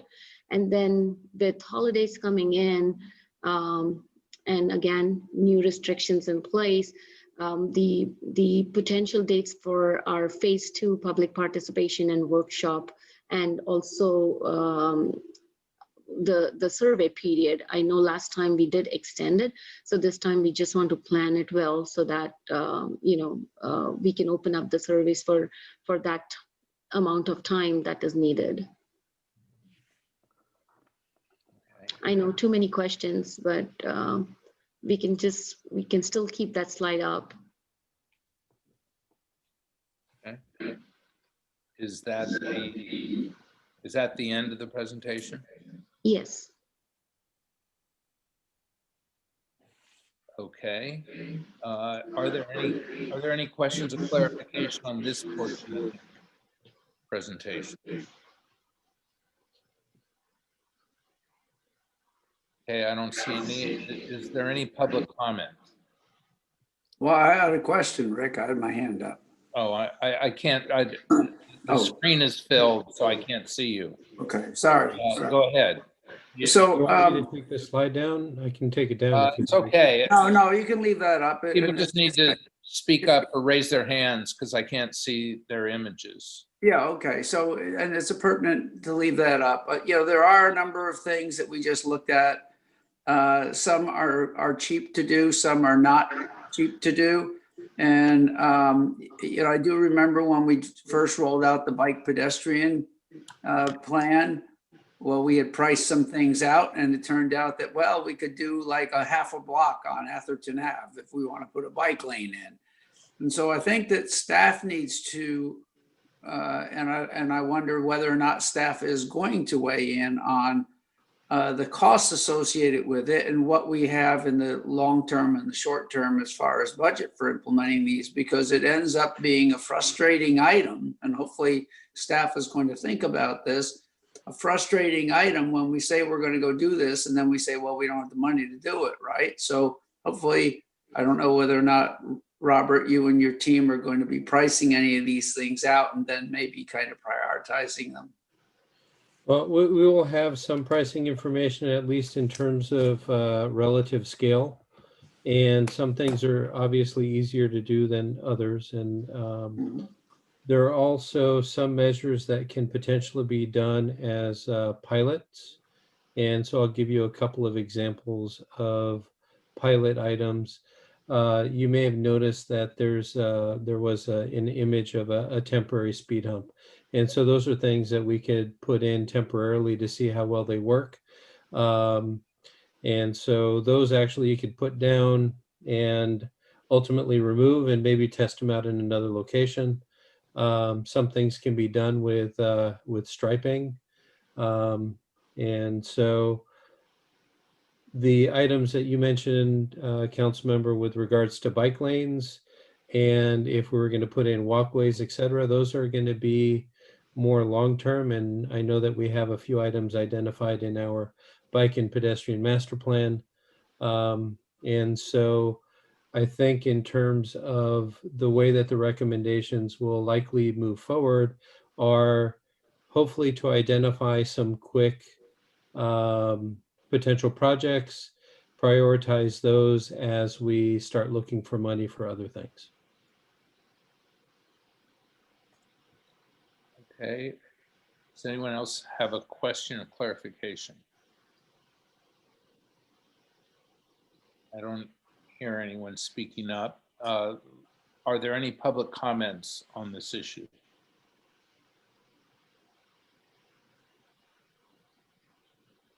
Anthony, have you gotten any public comments? No, sir, no public comments. We do have people on the phone. If you'd like to make a public comment on this topic, for anybody that's joined the meeting, you have a few options available to you. You can use the participants button to raise your hand, the chat window, or dial *9 on your phone. But again, I don't have anyone that's indicated they'd like to make a public comment. Okay, let me bring it back to the council for comments. Through the mayor. Yes, please, Carrie. As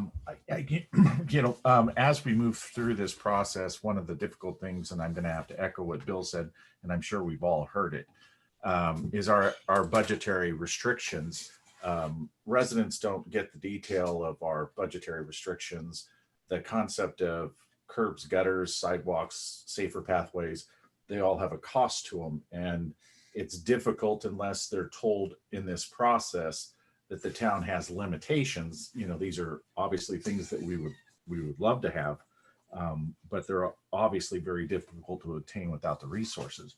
And my second comment would be the traffic control devices, the speed humps. A lot of people will want them, but nobody's going to want them in front of their home until they invent the speed hump that doesn't go in front of a resident.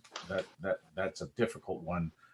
Because I hear, oh, we want to slow traffic down. Sure, put a speed hump here, but not in front of my home. So that's another variable that is difficult to, or hurdle to get over. That's it for me. Okay, thank you. I have a couple Mike, comments. Go ahead. Go ahead, Mike. I think you're muted, Mike. Couple of things. Thanks.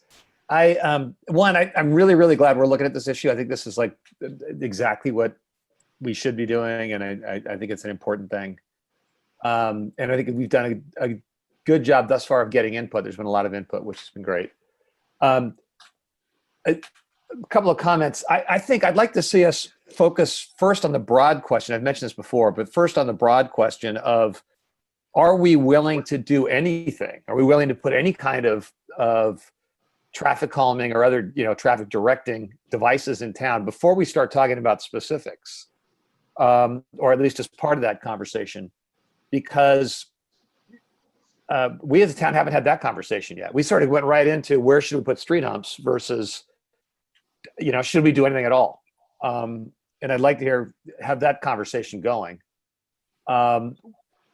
Once we decide that, and I think my sense is people will want to put something in, then I think prioritization will be, a long, like decade-long process as we go through this because of funding and other issues. As I look at the questions that are asked, the very first key question, my sense is, my personal preference is I would reject both of those choices and say, I think our priority is to reduce or eliminate traffic on reduce traffic on neighborhood streets and to funnel it onto the busier streets.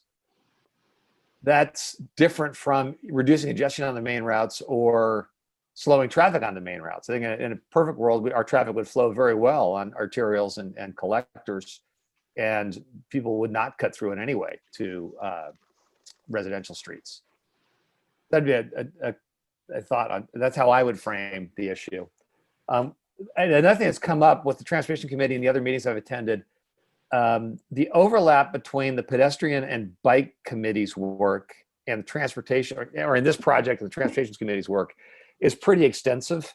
And what I mean by that is lots of comments are pedestrians. I want to walk down the street, or there's a problem on Stockbridge, there's a problem on Watkins. that relates to bike or ped, but the street's only so wide. And so there's a real conflict. So I think we as a council have to figure out the best way to resolve those issues. But that's an obvious thing to come. So I think those are my main comments. I think, by the way, the Transportation Committee has been actively engaged in this, and I think they're, excited by staying engaged in the process. Thank you, Bill.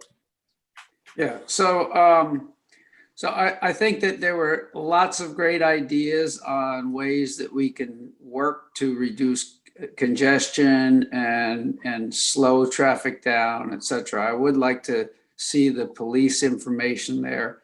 And I'd like to go back to, I guess, something that was said earlier that, we're looking at the GPS data to see, and this is one of the things we looked at originally, where's the traffic coming from and where is it going? And then understand if it's going, let's say here, just for an example, it's going from Redwood City on Middlefield Ave and it's going mostly to Palo Alto. Or places like Stanford Mall or something like that. Then what we want to do is we want to route it properly, okay? And that routing involves just really looking at signage and what that would do if we put a sign up. Those are cheap things to do and things that we can, play around with. I think, with regards to what you say, Mike, about residential, where, all of our streets are residential. I don't really care how they were designated in a general plan when it was put together years and years ago. I don't even know when these things really got identified. But I can tell you there's a lot of what's shown to be collector streets that are just chock full of kids that are going out there playing in the front yard, et cetera, and where there's just a ton of accidents and speeding. And so I think all of our streets, just like we just recently did with the 25 mile an hour, all right, other than, at Middlefield, which, by the way, I don't know if anybody noticed, but Menlo Park is making Middlefield 25 miles an hour, despite what the speeds are. I think that we should really consider all streets as something that's important to all of our residents, and what can we do really to help in all areas. So if the traffic throughput, and if the reason for the cut throughs is to get through the throughput area, then we need to recognize where that is. So I think the next round of information that Robert and the team have said that they were planning on getting and going through, plus couple that with the police information, will be pretty telling as to some things we need to do.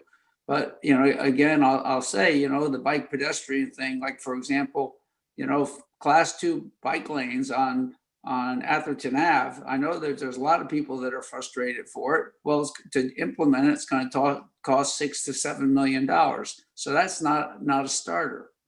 And so, but I do think everybody wants to have something. I think we should have the next public works spaces, and I think we should keep the website up for collecting information, and if we can refine it with some of the questions to get a little bit more information, I think that would be helpful.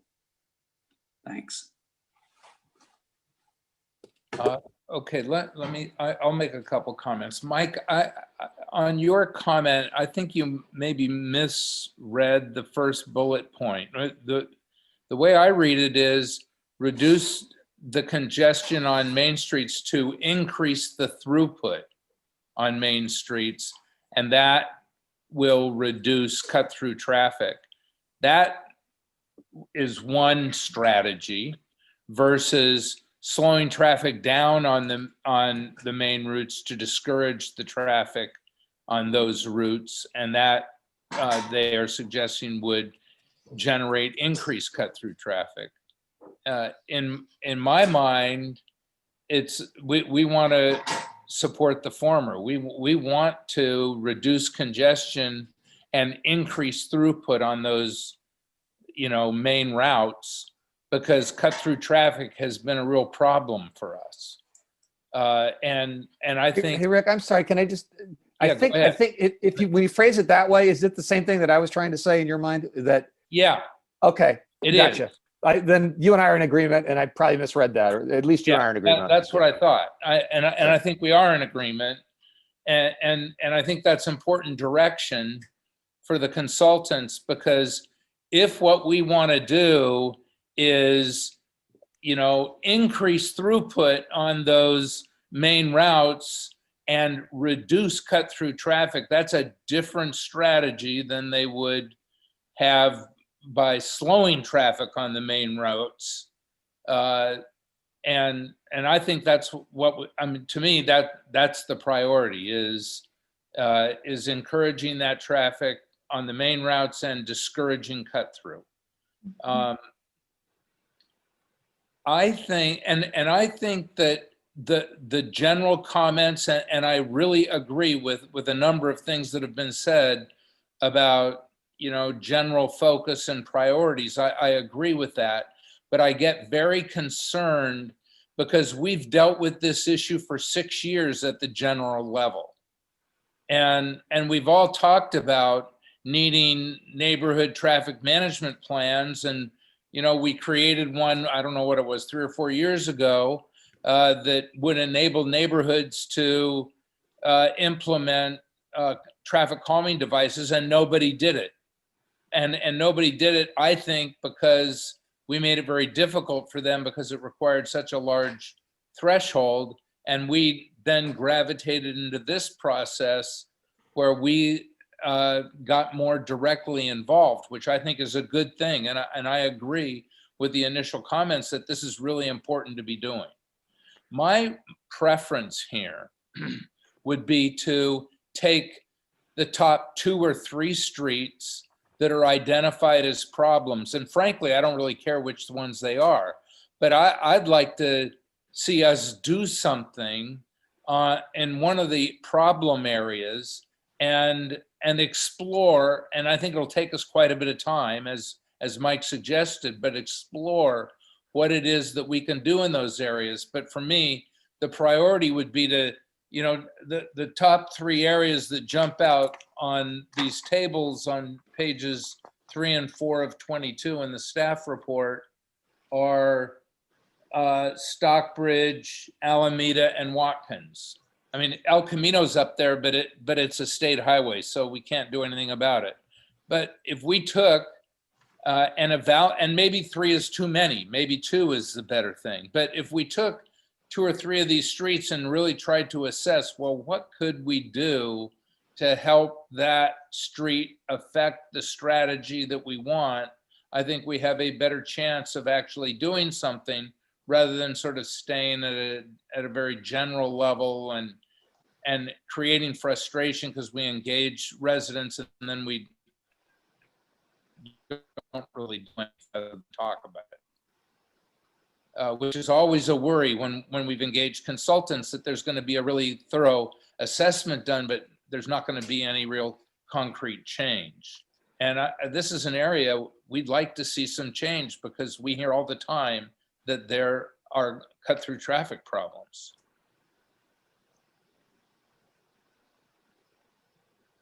I don't know that addresses all of the issues that you guys have asked us to address. But for me, I'd jump on trying to prioritize 2 or 3 areas and try to focus on what we should do with those areas. I don't know if others agree with that.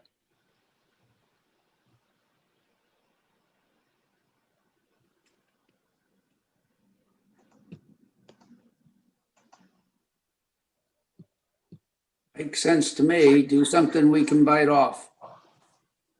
Okay, well, as we move forward with the ideas generated, we will be coming back with some, with the feedback that we get from the residents, some sort of prioritization metrics for you to look at.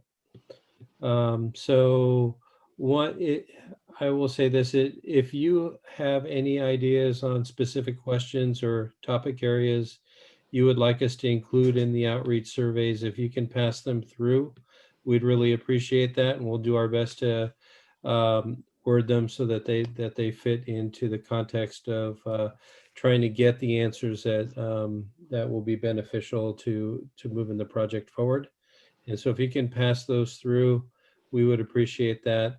Additionally, some feedback on the public participation workshops and the duration of outreach and when that should happen in consideration of the upcoming holidays.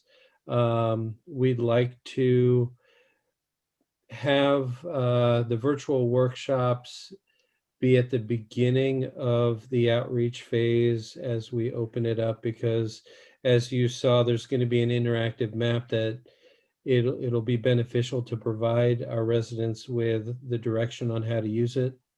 And once we have that, Robert, I'm sorry, can I just interrupt for a second, ask a specific question? If Rick's approach is the one we adopt, which is to go after 2 or 3, specific locations, what are we trying to get from additional public outreach that does not relate specifically to those 2 or 3 locations? Well, we can, if that's the direction that you would like to go. I think that the concern that I have is that though we have top streets that have been noted as comments, there are certain things that may be easier to do in terms of enforcement and other things, but I'll give the example of the top street that's listed as Stockbridge, and the concerns there on speeding and congestion and that kind of thing. We can certainly look at some alternatives as to how we can mitigate some of that. Some of those things are going to be less expensive than others, but we also want to get feedback from the residents that live there on those ideas. But there are quite a number of folks that are on more minor streets, more neighborhood streets, that may have easier projects to implement than one on a large route like Stockbridge. And we would also get a sense of what is acceptable to the residents and community, and not only that, it kind of would let us know that how do they want these measures to be implemented. It will give you an action plan for future. If we do not wrap this up, then they would feel as if we have dropped the ball and we haven't gotten back to them addressing those concerns. Even though we go back and say that yes, there are funding constraints, but wrap it up by listening to them that this is what they want to see and phase them or prioritize them, then still it's a completion of a project. That's what I feel. But if you just drop the ball here, then probably they have not seen the next step. We don't have an action plan. But it's not dropping the ball. What would be appropriate for Watkins is totally different than what would be appropriate for Alameda, and probably totally different from what would be appropriate for Stockbridge. So to talk about what would be appropriate for Atherton in general, that would be dropping the ball, because that's not going to result in anything. That's going to be a non-action consulting engagement. If we look at the specific streets and figure out, and I think doing outreach with respect to, specific locations, and we probably need another discussion to go through this before we launch into it. But I think that I'm having another general outreach session like the 2 that we've had. I'm not sure. We got 14 people. I'm going to say that the idea on the next outreach phase is based on the analysis that was done and the ideas on some recommendations for those areas. Right. And getting specific feedback from the residents on the ideas for those streets. Yeah, that makes sense. Yeah. That's the Second goal phase, of the next outreach phase. Okay. Right, Rick, the second phase is not listening again. The second phase is going back to them with some ideas that they would like to be, they would like to see that they are implemented. Okay, well, I think that's going to take some work. And I wouldn't. Rick, I'm sorry, I'm not sure that is a great idea, right? Because then we're going back to some other street and we're saying, here's some thoughts about what might work on your street. But we now know that we're going to try to focus on 2 or 3 streets and not do that work. Am I missing something? I mean, aren't we setting ourselves up by telling people that we're going to be doing something, or we might be doing something that we don't intend to do? Well, I think the purpose of this town-wide traffic management outreach program was to identify issues town-wide to give the city council, the policy setting board, the ability to prioritize all of those. And then it's the town's job as well to educate the community about that priority and then pick the ones from the top and start working our way down. Yeah. But if we just halt this midstream and say, we're just going to focus on Stockbridge, I think you're going to have a little bit of concern by other neighborhoods that weren't quite as vocal the first time around that may be vocal the second time around. That's a good, why is that a bad thing? I mean, I think there's some truth in what you said, George, that, yeah, if we focus on Stockbridge, there no doubt will be somebody who lives on Fair Oaks that thinks we should have focused on Fair Oaks, and then they'll have to, they'll encourage us to, once we've moved through Stockbridge, they'll encourage us to focus on Fair Oaks, and that's a good thing. Well, I agree, but the intent of the study as well is to identify the bigger picture holistic approach to the town. And if you don't complete that, you're still going to end up with one-offs throughout town that could cause other issues, or we're going to end up spending more money to do more traffic analysis to get a small improvement, an incremental improvement as we go. Well, I think we could actually do both. Okay, so when we did the bike pedestrian plan, and then suddenly we had some funding, and we saw the biggest bang for the buck was going to do Middlefield Road.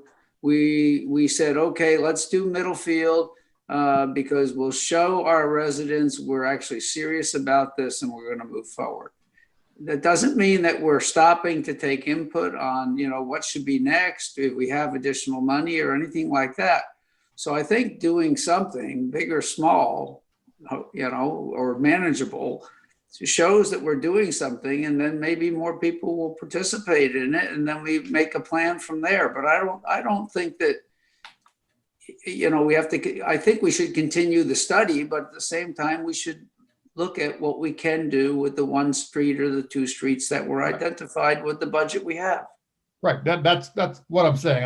What I want to prevent, though, I guess, is a total stop of the study and we just focus on Stockbridge. If that's where we want to go, council priority to do that, but I think that might not be the best option. More along the lines of what Bill's saying is continue with the study, break off or branch off on Stockbridge and pay a little more focus on that. And if we can do a pilot program or a solution there that those residents support, we should do that. Through the mayor, if I could. Yeah, Gary. I think that, the tone with Bill is saying is 100%, just because one of the hardest things that we have had to get over is the hurdle of residential input or our resident input. And if our residents feel like you're wasting their time, doesn't matter what it is, if you're wasting their time, they're pissed off that they're involved. If they don't feel that, one, there is a potential of some change for them and that their opinion isn't valued. So, kind of that 2-pronged approach. They want to be heard. And if the possibility is that there's going to be changes, but if they know that we're solely focused, let's say hypothetically on Stockbridge, you pretty much are wasting some people's time and they won't appreciate it and we'll lose the engagement.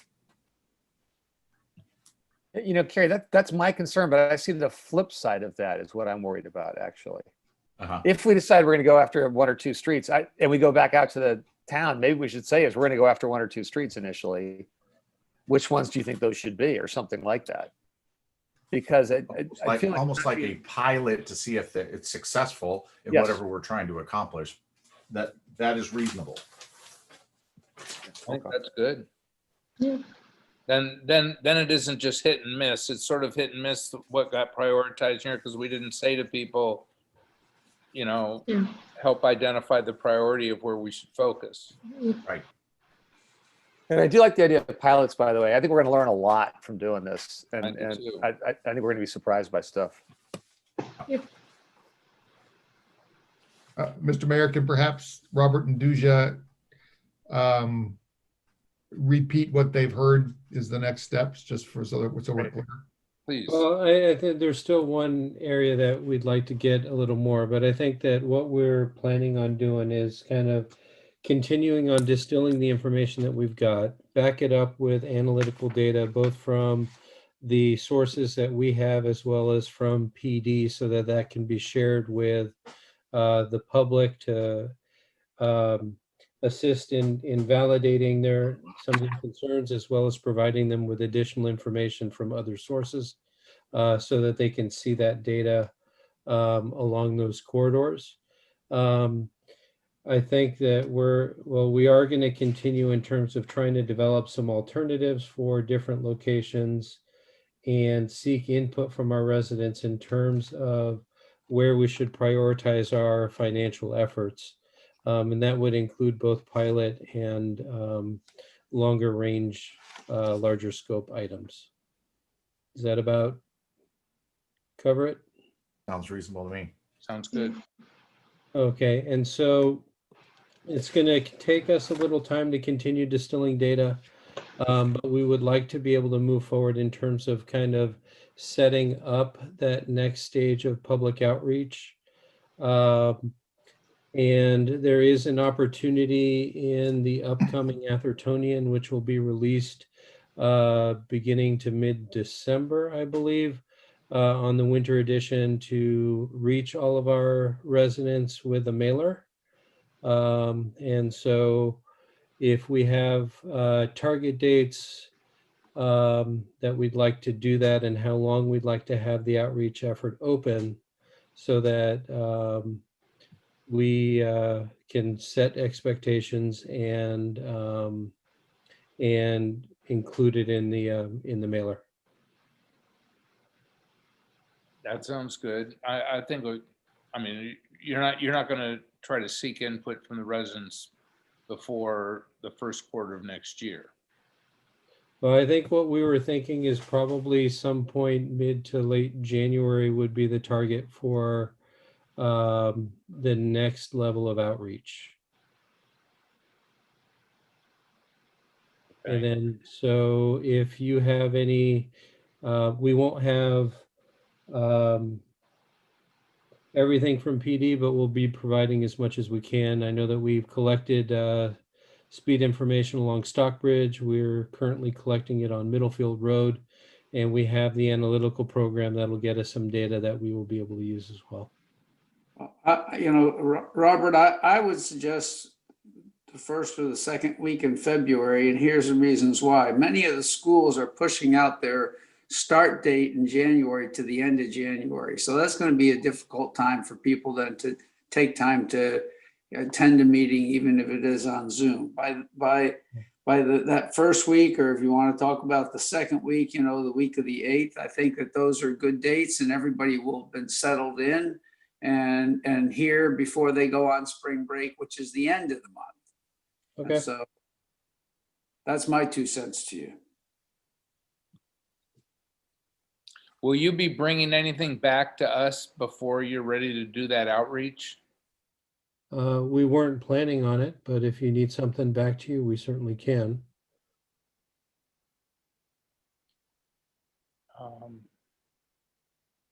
If you would like, what we can do is share with the council a preview of the tool and some of the questionnaires in advance, and just solicit feedback directly rather than coming to a council meeting to make a presentation. I think that's fine. I think it'd be great to let us see what you're going to do and what you're going to try to get. You're going to need our help to get people pulled in. I mean, the last time we had 14 people in each session. That's not very many people. I'll agree that wasn't very many people that came to the listening sessions, but I was impressed as to the level of participation online. Yeah, that's better. And we had almost 600 visitors to the website, and over to almost 300 that completed the survey, I think. Surveys. Yep, 291. So that's actually pretty good. Yeah, I agree with that. Okay. All right, so we'll target the beginning part of February then for the outreach effort, and we'll be previewing the information to the council. Great. Okay. Let's move on and try to get through this agenda. It's late. Okay. I think item 16 is a quick item. Consideration of an appointment to the Environmental Programs Committee. Yes, sir.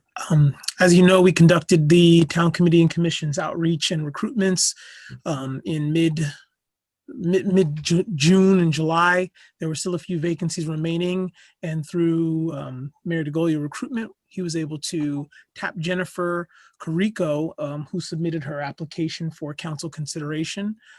She put that in November 6th, and that was shared in the packet with all of you. And unless you have any additional questions, my recommendation is to make a motion to appoint.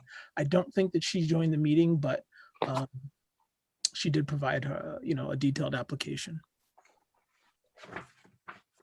This would be for a 4-year term to serve on the Environmental Programs Committee, which, as you guys all know, was staggered to kind of help with these appointments for next June. So this appointment would not expire until June 30th, 2024. Right. Anthony, are there any other vacancies either on EPC or other committees we should be aware of? So there's one other vacancy, but it's on the rail committee. And as we know, some of those may start to change that. Well, I think we eliminated that vacancy unless it's a new one. It's a new one. We had one recent resignation, and that's for a term that expires on June 30th, 2022. I think it was Narissa Dexter. So we did bring it down from 10 to 9, and now we have a vacancy. So we presently have 8 members on that committee. Okay, great. Just to give the council background, Jennifer is someone I've known a long time. She's married to Chris Kelly, who was a senior executive at Facebook in the early days, and they live in Lindenwood. She had been interested in Park and Rec, which is how I had connected to her. And but she wasn't able to do it because she had 2 young children. She recently contacted me and told me that her kids are now out of the house and she's got some time, and if anything opens up to let her know. And I told her, when the next Park and Rec opening would be, but that there was an opening on EPC, and I described it. And she came back and said that was something she would be interested in looking at. So I put her together with Anthony. And she did reach out to me. We had a good conversation about it. And we also connected her with Jake Garcia and Stephanie in the planning department, who I believe also spoke to her in detail about it. And she reviewed a variety of the materials and took a look at the website. So she seemed pretty interested and poised to participate.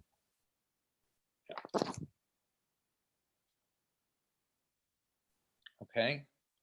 Well, I would move that we appoint her to the committee.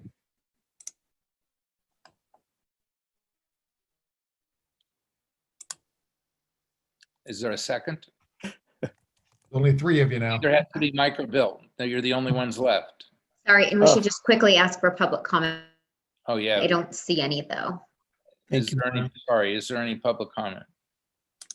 I don't see any. Okay, great. Oh boy.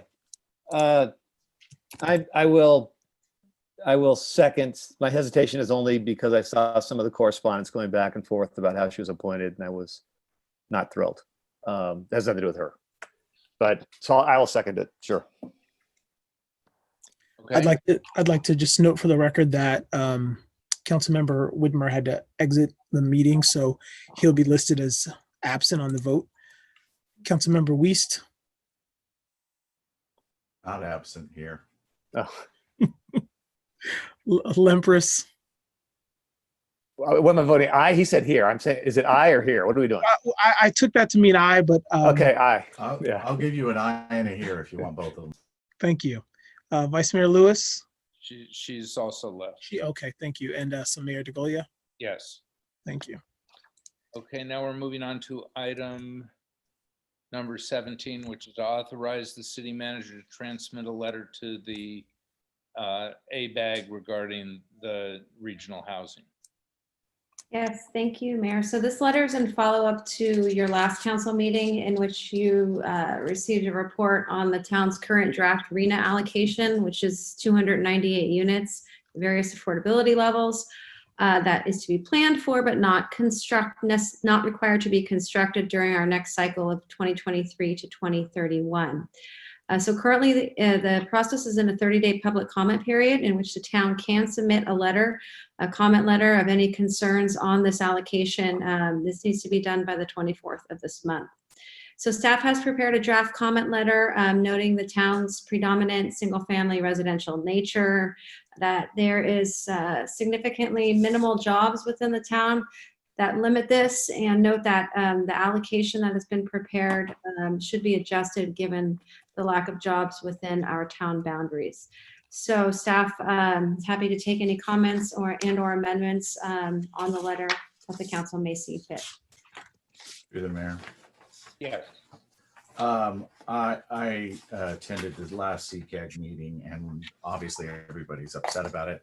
But one of the forms of methodology is the transportation corridor component, as well as station location. And since that has changed, since they probably looked at this, can we reiterate that in our letter to emphasize that the station is no longer in existence?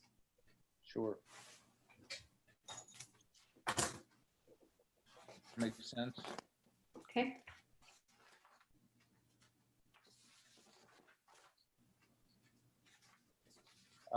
George. Mr. Mayor, there were also a few suggestions during my one-on-ones for modification. One was in paragraph 2, change the last sentence to read, as a result, there are very few jobs outside of the limited number of town employees and employees at local schools. In paragraph 4, change the 4th sentence to begin, in 2020, the town updated its ADU ordinance. In paragraph 4, eliminate the second work, the word work, from the 5th sentence. There's 2 of those. And a suggestion for paragraph 5 was to change the word will in the 1st and 2nd sentences to the word would. Okay. And so you're looking for approval of the letter with the addition referencing the station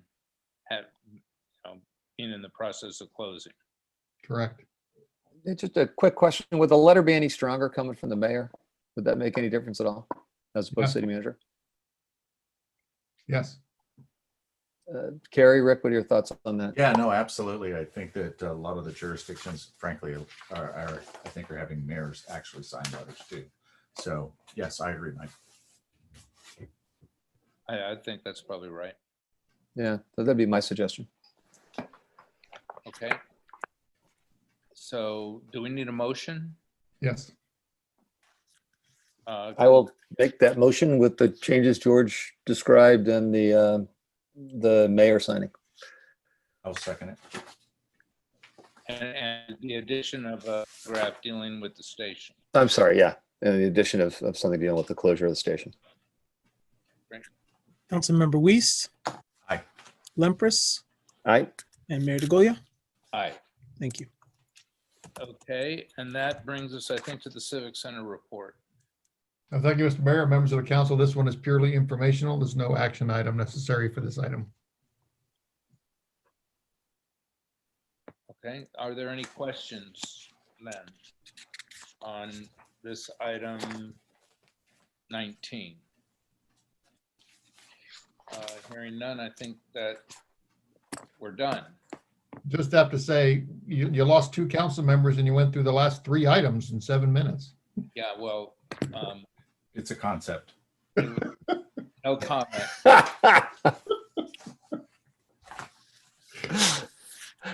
Okay. Motion to adjourn. Second. Okay. See you Aye. all on the 2nd of December. All right. Good evening. Night.